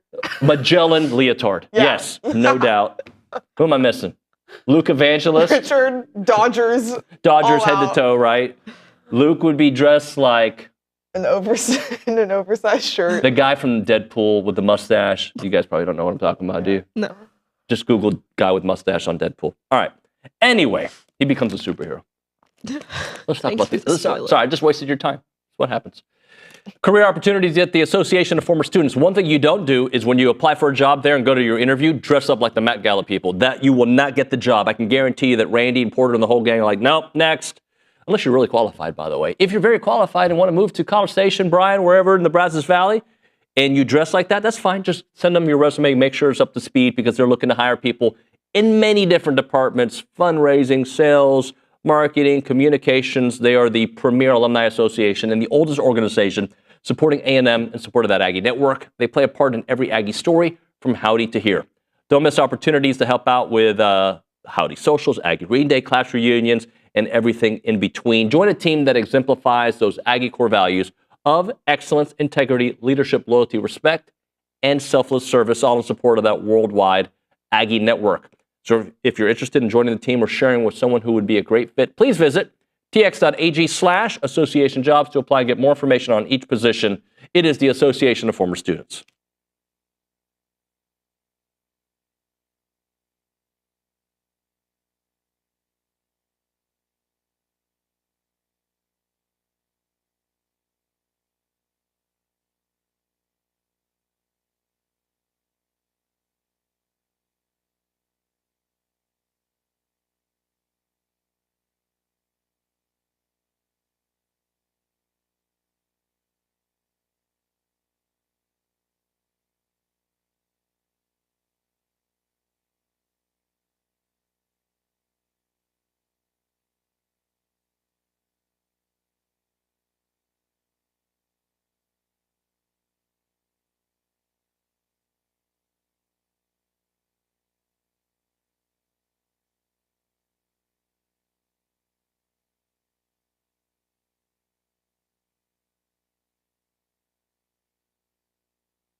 TexAgs Live.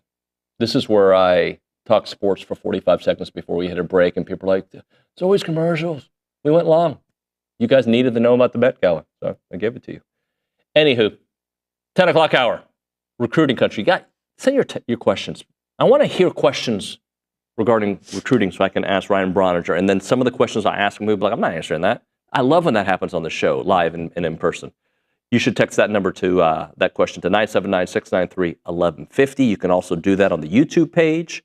You can do that on the TexAgs Super Chat by going to TexAgs.com. I like this new Super Chat word I'm using. Like it? Sounds like you're trying to be a YouTuber? Superhero or something. You've never heard of the term Super Chat? No. Other places use a Super Chat where you pay extra to ask a question right away. Super Chat for $2.99. Never heard of it. Yeah, well, you don't watch TV. I don't. You don't watch YouTube. I don't. All you watch is like football, basketball, and baseball, and that's why you're good.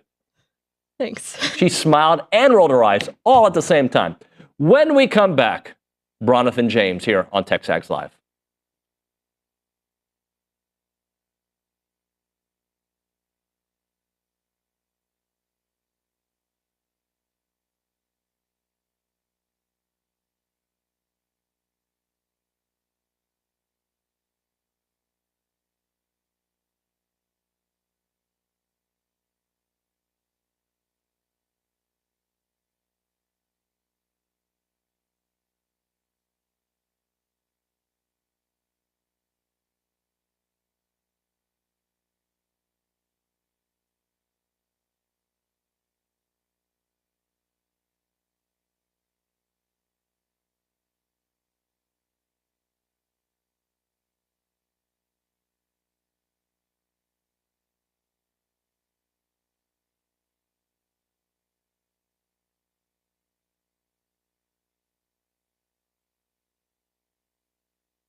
And we are back on TexAgs Live. We are presented by David Gardner's Jewelers. We're in the Rollo Insurance Studios. Time for Recruiting Country, presented by American Momentum Bank, the only privately owned bank headquartered in Bryan, College Station, They're committed to helping our community prosper by offering you a wide array of personal and business banking solutions specifically designed to help build financial success with momentum on your side. American Momentum Bank.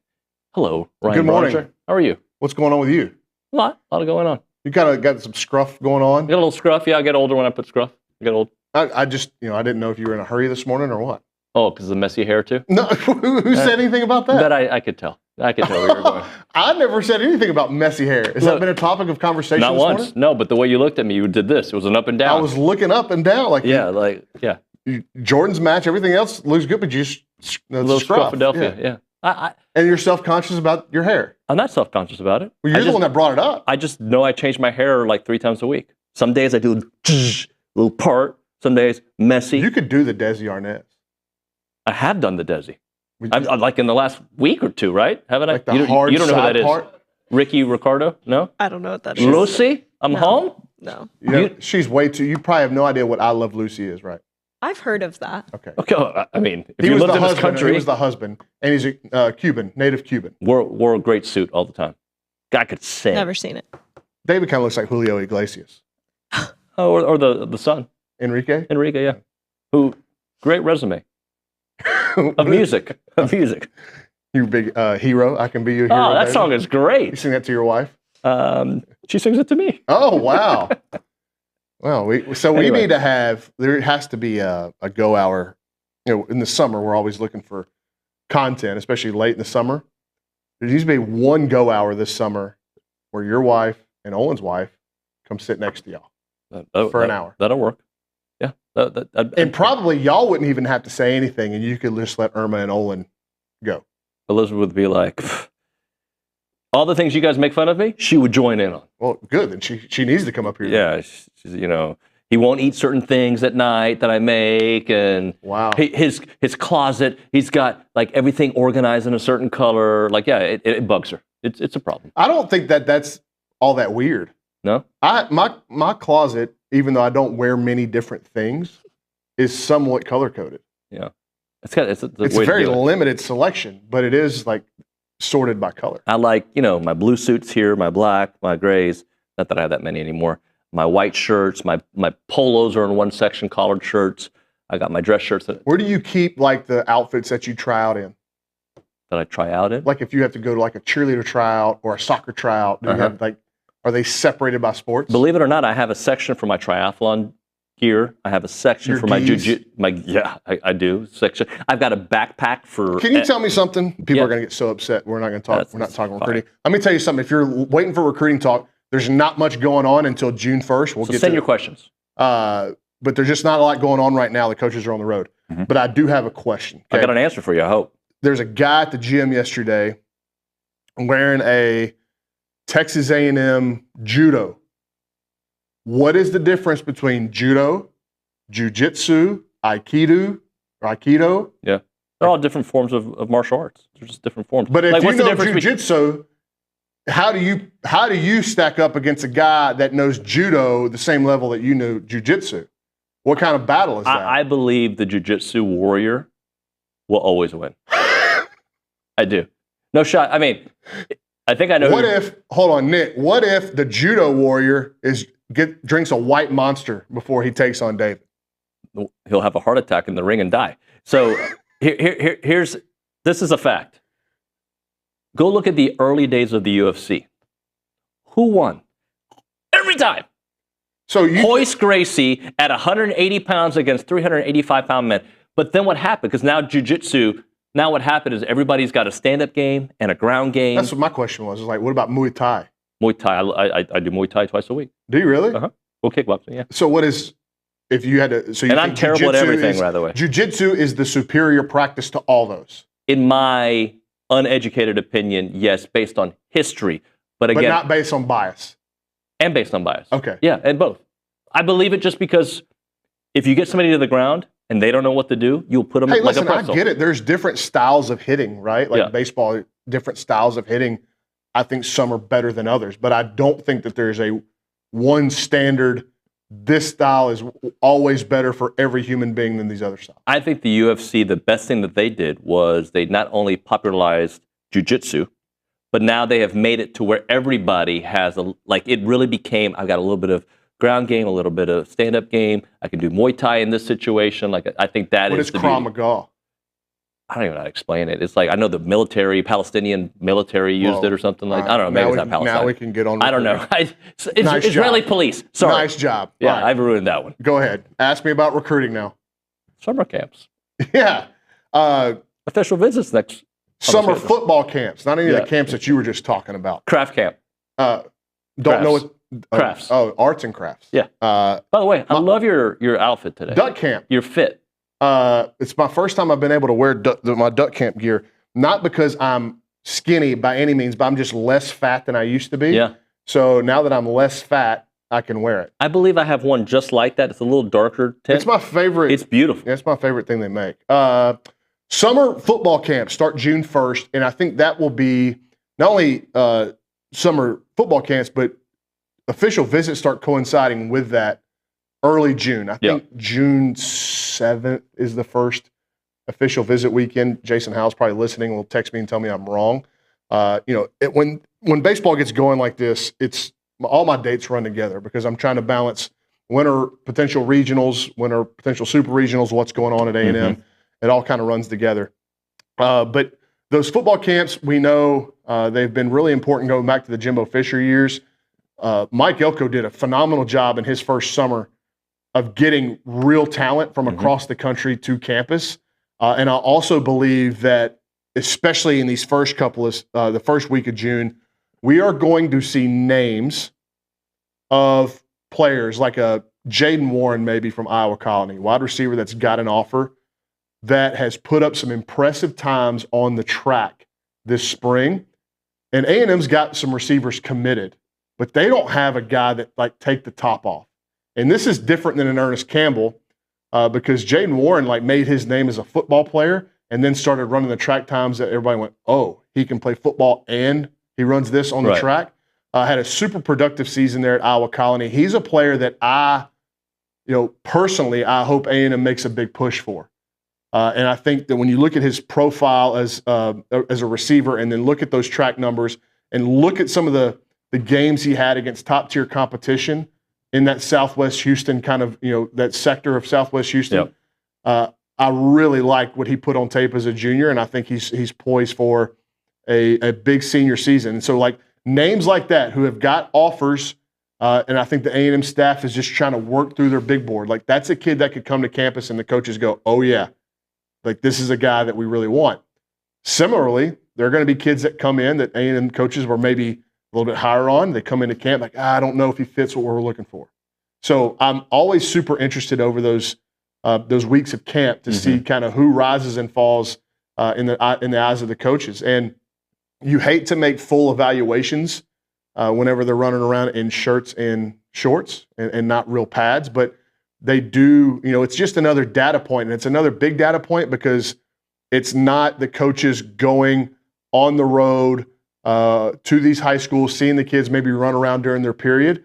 This is the kids coming to them, and they get to coach them, and they get to press on them, and they get to see how they respond to technique tweaks, or do you grasp in 7-on-7, we're running cover 2. How well does this kid, we really like him. He can run, he can cover. He's got all of those NFL measurables that we're looking for. But how does his brain work? Let's put him in some situations to see how his brain works. How does he comprehend football? Does he love football? I've often said that's one of the questions that I think Mike Elko has really put to the forefront in terms of their evaluation of high school prospects is, can he play here? Does he have all the physical attributes that we require or that are necessities to play in the SEC? And then does he love football? Because I think, especially in this era where there's NIL and open transfers, if you don't love football, it's going to be tough for you to stick anywhere and grow your roots. And I think that's still the trajectory, not the trajectory, that's the plan for A&M, is to recruit their high school guys, get them planted here, let them grow their roots, and so they can develop in the best player that they can become here, not somewhere else. And so there's a lot of that can go into those evaluations when the kids come to campus and the coaches get to work with them one-on-one. So the new indoor has been just insanely useful is the right word. It's provided them great utility for these summer camps because it's so stinking hot. Yep. Whereas the last one, that old bubble they had, it got super hot inside. Sure did. It was limited on space. This place stays cool. It's bigger. You can run entire camps if they wanted to inside that indoor. So you are also getting a really clean look at players where they're not kind of succumbing to the elements around them. And obviously that, that's part of the evaluation too, It right? is, but you do want to, if you're making evaluations on a kid, you're going to put them through so many movements in a camp that whether they're indoors or outdoors, they're going to be tired. One of the things that Jimbo did that I didn't like at those camps is the first 30 minutes were their fourth quarter drills. So everybody in camp went through these like really strenuous and vigorous conditioning work. Would affect them for later, right? Yes, and so they would do that first, and then obviously you'd water them, and then you'd send them to their position-specific groups where they would work with the coaches, right? And a lot of that was done outside, and then at the end of the day, you had them run 40s. And I'm like, man, you're asking a lot out of a kid, and I don't think, there are some of them that were coming from their strength and conditioning camps at their schools. So they had to, they'd be up at 5:30, they'd be going to their workouts, and then they'd be driving up to College Station for camp. And like, man, you've really taxed these kids. So like, how clean of a look and how clean of an evaluation are you really going to get if they are completely sapped, right? And that was one thing that I wish Jimbo would have done different. And Elko has structured his camps differently, where they're going to get these, so they get them warm, and then they start going into real football stuff, and then later they do some drill work to see how they respond to it. You think Jimbo did that because just old school coaching? Yeah, I'm sure it was. And like a lot of it was see where these kids are, how mentally tough they are. But you can be as mentally tough as you want, but if I know for a fact there were a few kids that went to those strength and conditioning camps at 5 a.m, then came to College Station and camp started at 9.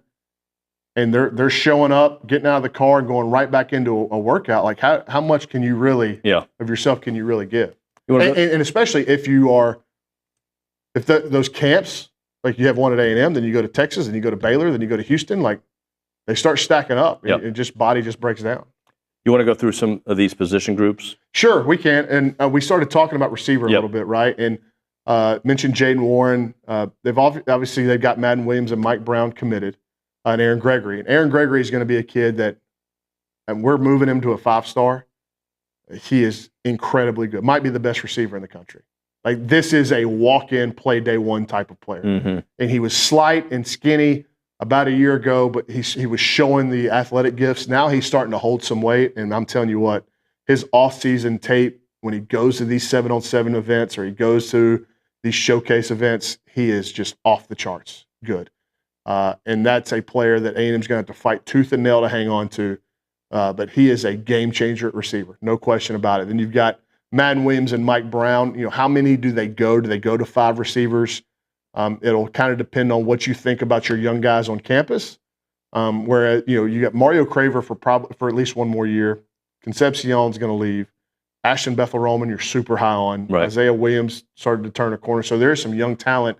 You had Jerome Miles, Kelshawn Johnson, and TK Norman. And you're going, man, the young talent in the room is promising, but how can you ever bet on it in today's? You can't. That's what I was going to say. Like, you may believe in it, but you have to have a contingency plan every year. Yeah, and so I think this receiving group could get to 5. And when you've got 3 committed, you look at Boobie Feaster at DeSoto. Obviously, he's not going anywhere in terms of a target. I think Caden Finley at Aledo is still very much in the mix for A&M. And Jaden Warren in the state. And, out of state, they've working on Tristan Keys, a 5-star out of Mississippi, committed to LSU. They've done a good job of getting him on campus. So there are some targets coast to coast that I think that they are still in on. But here in the state, those would be the 3 names that I think, not all 3, but 2 of the 3 or even 1 of the 3 could find their way in the A&M class, Feaster, Finley, and Warren. Let's talk about running back. So running back's interesting. Again, because when you look at what will be leaving the roster and what will be retained on the roster, it's 2 different things. E.J. Smith, out of eligibility. Amari Daniels will be out of eligibility. Le'Veon Moss, I think, has 1 more year, but he ain't staying for that 1 more year. Like, if he has another good year, he's going to go to the NFL. So those are 3 names that have a lot of carries that are going to be off the roster. Now, I feel really good about Jamarian Morrow. Feel really good about Tiger riding. But you got to go out in this high school class and you nabbed your number one guy, who, again, when you're talking about best running backs in the country, I think that you'd have to put Jonathan Hatton in that conversation, no doubt. Also, not far off of that conversation would be KJ Edwards at Carthage. If you can get both of those in a class, I mean, Trooper Taylor would have a huge feather in his hat. I think it's going to be tough. I believe A&M is in a great position for KJ Edwards. I know he got some predictions to Texas. I still think A&M's in a great spot for KJ. And they're also in a great spot for his teammate DeQuivis Beck. And they're very, very tight. So I think A&M surging with DeQuivis Beck is going to help them with KJ Edwards. I've always been under the impression that it was just going to be hard to sign both of them because they're both so stinking good. But the way Trooper Taylor has gone about the business of recruiting both of them throughout this cycle, I'm starting to warm up to the idea. Tight end. Yeah, tight end. So you've got Caleb Tafua committed, and you also had Xavier Tiller committed at one point. So I do think they are keen on taking two in this class. And again, when you look at the current roster, that makes sense to me that you're going to take two in this class. Where that comes from is still very much up in the air, but I would lean out of state. When you look at Luke Sorensen in California, Evan Jacobson in Iowa, Bear Ludwig out of Montana, like those are three names that really stand out from all over the country. Yep. I think A&M will press there. They were looking at James Scott out of Conroe Oak Ridge as kind of that Amari Knobloch role, but it doesn't, based off everything I've heard out of that area of North, extreme North Houston, I guess, it doesn't sound like that's what the kid envisions himself as. So I think those two sides have moved away from each other because in state, I thought that was A&M's route at tight end for right now, was James Scott. I just don't think it's going to matriculate in that manner. So they're going to look out of state, and those three names really come to the forefront for me. All right, let's close out with corner before we hit a break. Corner, Dorian Barney is a kid that A&M's been really close. I mean, they've walked right up to the line multiple times to get that kid committed, and it just hasn't happened yet. The kid wanted to take some more official visits. A&M went in home and saw him, I believe, yet last night. And I like where A&M's at for him. Outside of that, that corner pool is pretty big.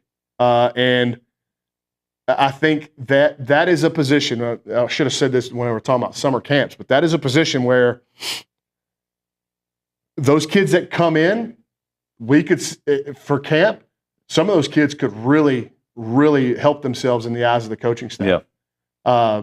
And so I think for Jordan Peterson, he will be looking to get in a lot of in-state and out-of-state names to come and evaluate because corner, again, like we could be close to having some turnover there. And this coaching staff and recruiting staff seems like they're very high on all of those positions they just brought in. In the 2025 class, like I think they believe they hit at a lot of spots, and corner is one of them.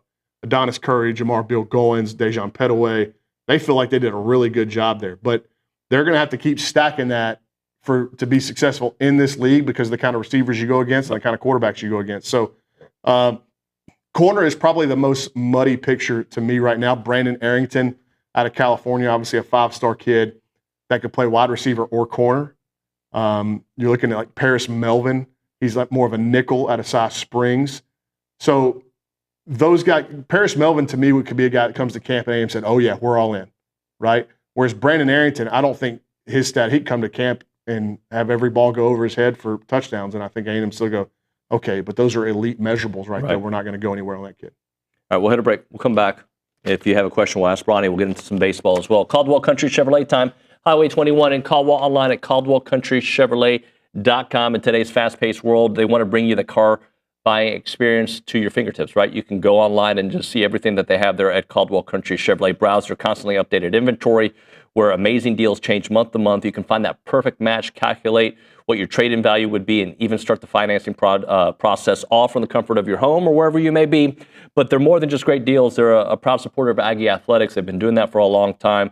They're deeply invested in this community. And when you shop with them, you're supporting a business that gives back to the great community that we live in here in the Brazos Valley. If you're ready to experience the difference, make the short drive, and you'll experience it. It's about a 15-minute drive, the edge of Bryan to the beginnings of Caldwell. A short conversation away, but you'll see the difference when you step on the lot and you do business with the great people at Caldwell Country Chevrolet. Highway 21 in Caldwell. Online at caldwellcountrychevrolet.com.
TexAgs Live, presented by David Gardner's Jewelers, Rollo Insurance Studio. It is Recruiting Country, brought to you by American Momentum Bank. We'll maybe finish with a recruiting question here in a minute, but I want to talk Hold on. I forgot to mention her name at corner. Sir. Jordan Thomas. Yes, sir. He is out of Bergen Catholic in New Jersey, and he's teammates with Jermaine Kinsler. So I interviewed him after the spring game, and he had a ton of good stuff to say about A&M and Jordan Peterson. So if you're trying to round out your cornerback board, I would make sure you'd have Jordan Thomas on there. David B. on the YouTube page says, Arsenal over Real Madrid. Surprised Bronny didn't give Nuño more grief. I think it's because I'm not a trash talker when my teams win. I think that's part of it. Well, Arsenal, they also lost 1-0 at home last week to PSG, and they had the return leg in Paris today. So I will be tuned into that. I do not have a ton of confidence that they can win by. So they need to win 2-0 to get through. But, a 1-goal victory would send it to the tie to extra time. Well, I got to Did you see Inter Barcelona? I didn't watch it because I hate everything Barcelona like Texas. But I was very happy that Inter did me the favor that Ohio State did for me last year. It was an incredible game. I kind of had it on the background. It was like forcing me to stop what I was doing and pay attention. Yeah, I was very happy. I can't have them win because they're good. They're going to be good for a long time because they're young. They're really good. All right, but we've won 5 out of the last 7 Champions Leagues. Anywho, so baseball-wise, the Missouri series, we'll do a lot during the baseball budget. I'm just curious. Every time I hear about Missouri, they haven't won, but they're going to win because they're super competitive in these games. Well, and they nearly beat Kansas, who's one of the better teams in the Big 12 this year, last night in the midweek. They were up 5-4 until the 8th inning, and Kansas scratched 2. So you go back and you look at their season, and I scrolled through it last night, and they have these weekends where they get blasted, like run ruled every game, but they also have had as many weekends where they are playing 2 to 3 run games, and they're decided late. They did it at Florida. They did it against Georgia at home last weekend. They have, caused some headaches at times for certain teams. And again, A&M, it's their final home series, and it's going to be a north wind 10 to 15 miles an hour for each and every one of those games. I don't think, that's not a recipe with how A&M plays offensively for them to run away from anybody. So it's going to be hard to get the ball out of the ballpark. They're going to have to be much better than they were against LSU in the strike zone, striking balls hard and low, right? Just get it out of the wind. Now, the pitching is a massive, massive difference from last weekend, whereas Cade Anderson and Anthony Ianson are 2 probable first-rounders. I saw a mock draft today. MLB.com had Cade Anderson going in the top 3 now. So he's really improved his draft stock. But Mizzou struggles mightily on the pitching side. They walk a ton of people. They don't strike out many people. So A&M is going to have opportunities, whereas the slug might be down because of the way the ballpark's going to be played. You may be able to make up for it in on-base percentage. Right. So they're going to put you on first base more so than anybody that you played all year. You've got to be really disciplined to make sure that you allow them to do that if that's something they want to do. It reminds me, on Monday, I got a phone call from Royce Hickman, big friend of the show, who's on the fan show from time to time. He told me how much he appreciated us talking about the umpiring on Monday. He's in the hospital recovering. He's doing good, but just want to send him some shout out and some prayers his way. He's one of the best. A wonderful man. Let's keep it on that track, though. So, Jace, I know he's due. I asked Coach Early this. I'll ask you. How much can a little blooper like that change things up? It can. It's certainly just kind of, I guess, what's the line off a summer catch? Sometimes all it takes is a little sunshine to break the ice. But for Jace, that's why I wanted him to play last night. I wanted Jace, the more he steps into the batter's box right now, the closer he's going to be getting to coming out of this thing, right? And so you shorted him 3 or 4 at bats last night where he could have gotten himself back on track. So I think what success looks like for Jace this weekend is get back to taking his walks. We just talked about Mizzou will walk you. And also, being able to adjust mid at bat to how he's being pitched. Last weekend, it was almost like at times he just you could just kind of feel like he had no confidence in hitting the slider. And LSU was going to play matchups every time he came up, and they were going to spin breaking balls at him from the left side, and they were going to force him to hit that.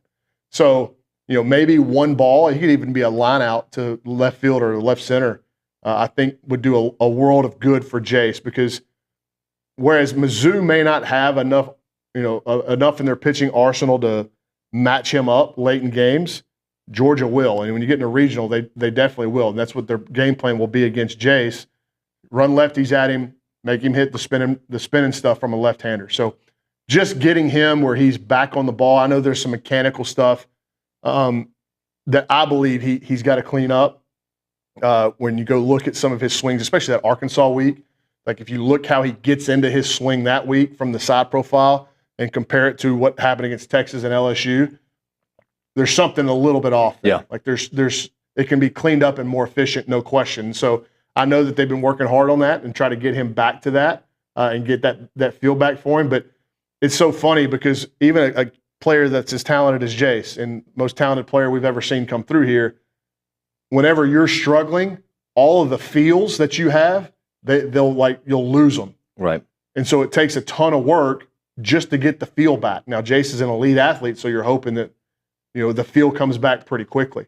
But I know that's what they were working on, is just kind of cleaning up his approach to the baseball. Last thing for you, super chat, Ag Engineering 12 says, Nuño, could you ask Brauninger about the Clear Lake pitcher baseball who just picked up?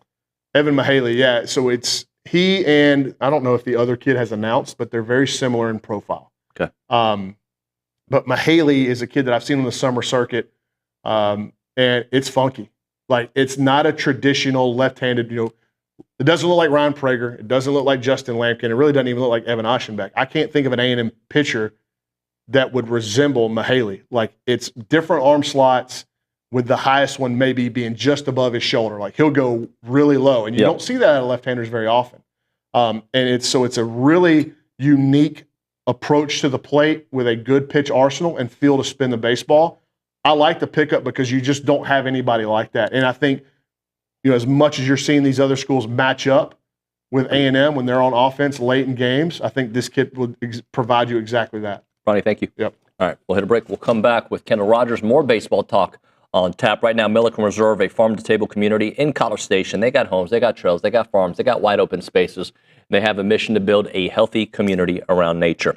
They're dedicated to the conservation of a healthy community. They have respect for the native landscape and the wildlife. 2,600 acres of open space, farms, and 30 miles of trails and homes. They want to connect families to nature and to each other. And they have an extensive network of trails throughout a wooded landscape that includes walking and equestrian paths, creeks, ponds, gathering areas, a place for families to cherish generation after generation. When you go there, don't be surprised to see all the beautiful animals you want to see, from the white-tailed deer to the songbirds, the rabbits, the turtles. And homeowners of Milliken Reserve sharing a legacy of conservation, which means generation after generation, you're coming back to that pristine countryside place. You can learn more at millikenreserve.com. That website again, millikenreserve.com.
More baseball talk here on TexAgs Live. We're presented by David Gardner's Jewelers. We're in the Rollo Insurance Studio, and we go to the Buppy's Catering Hotline. That's where we find D1 Baseball's Kendall Rogers to talk all things college baseball and, of course, a focus on the Aggies. Kendall, good morning, buddy. Hey, how's it going? Good, man. So the path to the tournament, you're feeling much better about it, right? Yeah, absolutely. I mean, I think you look back to Sunday, and it's kind of funny. We were talking to, Coach early after the game on Sunday, and, I could still see his hand kind of shaking from just how crazy the end of that game was. And that just gives you an idea of the margin that you have this time of year. I mean, if A&M loses that game, you're in a situation then to where, you pretty much have to sweep the Missouri series, and you might even need to win 2 in Athens. I mean, that is what one loss can do this time of year. Now, if you look at A&M and the situation it's in, you just take care of business against Missouri, win 1 in Athens, and you're in really good shape. Talking to Kendall Rogers here on TexAgs Live. Kendall, let's talk about where A&M currently not ranked. I understand all that. I don't think it matters. They just need to start winning. But you are on the boards kind of talking about all that will take care of itself, hopefully this weekend. Yeah, absolutely. If A&M sweeps Missouri, I mean, they're in a much better spot to be ranked. I would say them and Florida, both those teams take care of business this weekend, will probably be ranked next week. I mean, they're a top 25 team, in my opinion, right now. But, I mean, you're 10-14 in the league. I mean, it's just hard to put a team that's 10-14 in the top 25. But, I mean, ultimately, what the bigger picture here is the fact that, A&M is showing that it can win different ways. I actually like the fact that they were able to win a series over an elite team like LSU when, Jace struggled, Sorrell, had the obviously the huge home run, but before that had really, I wouldn't really say struggle because I actually thought Caden had some pretty good at-bats. He hit that one ball to the warning track earlier in the series. But, I mean, those two guys don't do anything for pretty much the entire weekend until the 8th inning, and you still win the series. I mean, that's a pretty good development if you're A&M. I just think a lot of things are starting to come together. Weston Moss, obviously he was a little ill. He came out, I think, after the game on Sunday saying he had mono. The fact that he was even able to pitch through that, even in Austin, even though he didn't pitch great, was actually pretty impressive. Usually that keeps people down for like a month. But I thought the starting pitching was really good. Miles Patton just continues to be kind of that rock in that rotation, like the absolute consummate Sunday guy for A&M. And so all of a sudden you've got a team that I still feel pretty bullish about the offense going to the postseason. The starting rotation is coming together. I think Prager stuff's getting a little sharper now. And then in the bullpen, I mean, the bullpen is still anywhere but a finished product. But, you've got Weston Moss. I still believe in Luke Jackson in some situations. And then Cade McCoy. I mean, you look at the job that he did in that at-bat against Jared Jones over the weekend, that just a really good curveball to get Barrett Jones in a sticky situation. So, now maybe you have a guy like McCoy who could kind of, fall into that, very key reliever type of role. So a lot of things coming together for A&M at the right time. Well, yeah, let's go back to Prager for a minute, too, because for this team to have a chance in a regional, in a super regional, you need your Friday night guy looking like the Friday night guy. And recently he's trending back in that direction. Yeah, I didn't think he was incredibly sharp against Texas a couple of weeks ago. I thought he more so kind of willed himself a little bit in that outing. But I thought his stuff did look sharp against LSU, and his velocity actually was up about a mile per hour or two. So that was a good sign. He's just one of those guys. Like, I'm not betting against him in the postseason. I just, in addition to just willing himself, I just think he'll between whether it's before Texas series or whatever. I think he's one of those guys that's going to find that kind of that right mix, whether it's right mix, right slot, right way to hold the ball, whatever. Like, he's going to find the sweet spot to have a good postseason. So I'm just one of those people, man. I'm not betting against Ryan Prager, Justin Lambkin, and that offense in the postseason. I'm just not. Kendall, what do you think about the job J.K.'s done, Jason Kelly, especially recently? We're talking Prager. We're talking about the whole pitching staff and just maybe how he has kind of evolved this season. Absolutely. I've known J.K. forever. The guy's got a really good resume and has cachet in the industry, even dating back to his days as the Cal Poly pitching coach. That's a long time ago. But, he kind of built himself at Cal Poly, Washington, et cetera. And let's be very honest here. I mean, I think even J.K. would look at this pitching staff earlier in the year and go, Yeah, this was not a very good pitching staff. There are a lot of holes, but I feel like this team and the staff as the season has gone on has continued to find different roles for different guys, has continued to get better as a whole. Prager's getting better. I feel like Lampkin is kind of weird. You look at some of Lampkin's outings, and they're a little deceiving because he's kind of had an inning or two where it hasn't been great. But I actually feel like he's been pretty consistent. And then, he's done a really good job with Miles Patton. It's kind of interesting. I was talking to JK after the game on Sunday a little bit just about Patton. It's very interesting how teams cannot get really hard contact off of him when he's throwing 90-91. It's just his ability to mix. It's how quick he kind of pitches, things like that. So you look at the job that JK's done with the rotation, and then the bullpen, I just feel like is a lot more trustworthy now. It's still not a finished product, but it's continuing to get better. And if you're A&M and you've got an offense that you feel like will be elite in the postseason, all you can ask for is that the pitching staff continues to get better, because guess what? That sets you up pretty good in 3 or 4 weeks as you head into a regional. Kendall, how do you look at Tennessee now, considering some of the issues that they've had and then the bounce back weekend? Yeah, I'm a little concerned about them, if I'm being honest. I saw them in Baton Rouge a couple weekends ago. They were the aggressor in game one against LSU. LSU came back to win that game with that Jerry Jones homer. They came out on fire on Saturday. But then on Sunday, LSU punched them, blow the belt, and all of a sudden I wouldn't say they folded, but they just didn't play well the rest of the game. They were rattled. It felt like the box kind of got to them. They go back home. It's not a rowdy crowd because the weather stinks. And, they have the emotional game, that first game of the doubleheader against Auburn, where they almost get in a brawl. And then the second game, Auburn just takes it to them. And it was like that from like inning 2 to the rest of the game. Like Auburn dominated that game. So there's something a little off. I can't quite put my finger on it, but I'm still not betting against these guys whenever they're pitching Liam Doyle or Marcus Phillips. But as we saw when A&M played them, they can absolutely be had in the third game of the series. And I just don't think the offense is what it used to be. Gavin Keelan and Andrew Fisher and guys like that are good. But, if you look at the bottom of that lineup, like, if I'm being honest, like, the Ariel Antiguas and the Dalta Bargos and like that, those guys aren't terrifying me. And I think that's the difference between maybe last year's Tennessee team and this year's. I think there's a little bit more of an edge, kind of led by Christian Moore last year. They don't seem to kind of have that edge this year.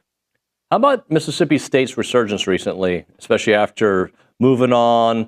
And yeah, you see this sometimes, right? But how sustainable is it, I guess? Yeah, they're playing with house money right now, and that's a scary proposition for opposing teams because, I felt like with Chris Lemonis being on the hot seat, I felt like there was a lot of, just a lot of pent-up frustration, a lot of anxiety around the program. Now, with him gone, it's kind of like, okay, we're not playing for coach's job at this point. Like, he's gone for sure. And so they're just playing loose, and they're playing like a team with nothing to lose. Nobody expects them to get to Omaha. So when you have a team with guys like Hunter Hines and, Ace Reese, the Canton product, and you look at the quality of arms they have on the pitching staff, including, Pico Khan, who is an All-American caliber arm, that can be pretty dangerous. So I would not be shocked if Mississippi State won that Ole Miss series and made some noise in the postseason. I'm not ready to call them an Omaha caliber team, but I think they can definitely be a tough out in a regional. There's no question about it. Awesome stuff, Kendall. Thanks so much for your time, buddy. You got it, brother. Good talking to you. Great talking to you as well. All right, we'll hit a break here. When we come back on TexAgs Live, we'll do Around the SEC with Nick Savage. Right now, we're talking Heritage Films. They are different, guys. They record family stories, sure. That's what they have always done, and they do these awesome documentary films. But they have now a new division called Farm and Ranch Films. Chase McLean, he's an Army veteran. He doesn't just do the interview. He immerses himself in that world, whether it's timber farming in Oregon or cattle ranching in Texas. He is big at telling people stories and being a part of that storytelling process. To our TexAgs audience, this exists because of you, the values that you have given to us. That's why it's possible, because your feedback, and we're a big part of his customer base, your feedback is why he started this new division. So he thanks you all, whether it's your grandkids, whether it's your family facing challenges. He wants to make sure that he tells that story and it become more than just a memory, a deep family moment for you all to have wisdom from. The website is yourheritagefilm.com, yourheritagefilm.com. Click on Farm and Ranch or call 713-893-8341. It's Heritage Films.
Carson Stein, we give you a lot of respect. A lot of respect. I don't know why you played that. Like, I think you're awesome. I talk about you all the time. Anywho, TexAgs Live presented by David Gardner's Jewelers. We're about to do around the SEC, but I want to talk about keeping water local, not just any water, the water in Brazos and Robertson County. It isn't just something that comes out of the tap. It's the lifeblood of everything we love at home. Out-of-state interests, though, are eyeing our water, threatening our community's future. So that's why I want you to consider keeping water local. And that's a group, by the way. KeepWaterLocal.org is the website, a group of neighbors fighting to protect what matters most. If you care about this community, think about the farms, think about the businesses, and about that Aggie spirit that makes this place so special. Losing control of your water means losing the future. Want to make a difference? Head to KeepWaterLocal.org, get involved, and get water right where it belongs, right here, local. It is now time for Around the SEC. And let's have Nick Savage break things down. I'll give you the tag here in a moment.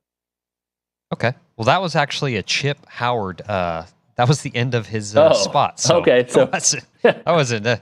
Anyways. Anywho. Moving on. So I know you in the past have been kind of a proponent of mixing up how these college teams do spring practices, spring games, right? Am I fair in saying that? Yeah, you're fair. So a prominent SEC football coach came out and said he wouldn't be opposed to facing other schools in the spring window, maybe for a final spring game to cap it off. And that would be Brian Kelly. He said, I would be open to it. I think clearly the calendar dictates a lot of this, right? We work off an academic calendar relative to recruiting, relative to different schools being on quarters versus being on semesters. So there's a lot of things that would have to kind of come together in those situations. But I think the fact that he's even open to it and he's willing to go out there and say that, I feel like that's a step in a right direction, you know what I mean, to maybe getting some more interesting spring games or spring practices, what have you. By the way, this is brought to you by the Jaxer Group. If you are looking to build your dream home on your lot, Jaxer Group will help you navigate the entire project from start to finish, making sure your home is perfectly suiting your lifestyle, your preference, and your budget. To learn more about your dream home, visit them at jaxsir.com. That is jaxer.com. So here's what I think. From a purely fan analyst standpoint, sign me up. I don't know what Coach Elko is battling with in there. I don't know what all these coaches, could it actually work? And can you imagine the first time you do this and a star player goes down, just like they happen to go down in bowl games, by the way. Like it does happen, and people are like, oh, you can't do it, you can't play, and then you get mad when you don't play. I think it would be awesome to have that one game. I would love a spring season, a freshman spring season, sophomore spring season, right? Like 3 games, right? I think that would be great, but that ain't feasible. It's injuries, class, like the beat up that you get, guys get hurt all the time. So from a pure entertainment standpoint, sign me up right now. And I think that the best, option out of that plan would be why don't you move like the FCS games or something like that to the spring? That would make the most sense to me. And I think I could be wrong. Maybe it was Josh Pate who originally floated that idea or something. But then how many games do you play in the fall? I don't know. If we're talking about expanding the playoffs, this and that, what is taking away an FCS? People are worried about how many games they're playing.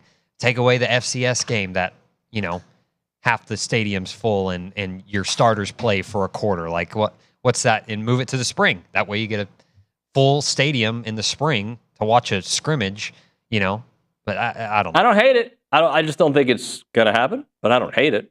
In fact, I kind of want it as long as it doesn't result in injury, which in football, you can't guarantee that. All right, friends, that's going to do it for TexAgs Live on a Wednesday. Tomorrow on the show, what I do know that we have, and I'm sure we'll book something new, we have Stephen McGee on the program. I like Stephen McGee. He's really good at radio. Michael Early will be on the program. Aaron Torres will be on the program. And sorry to report the fan show, guys. That's going to do it. We'll see you mañana.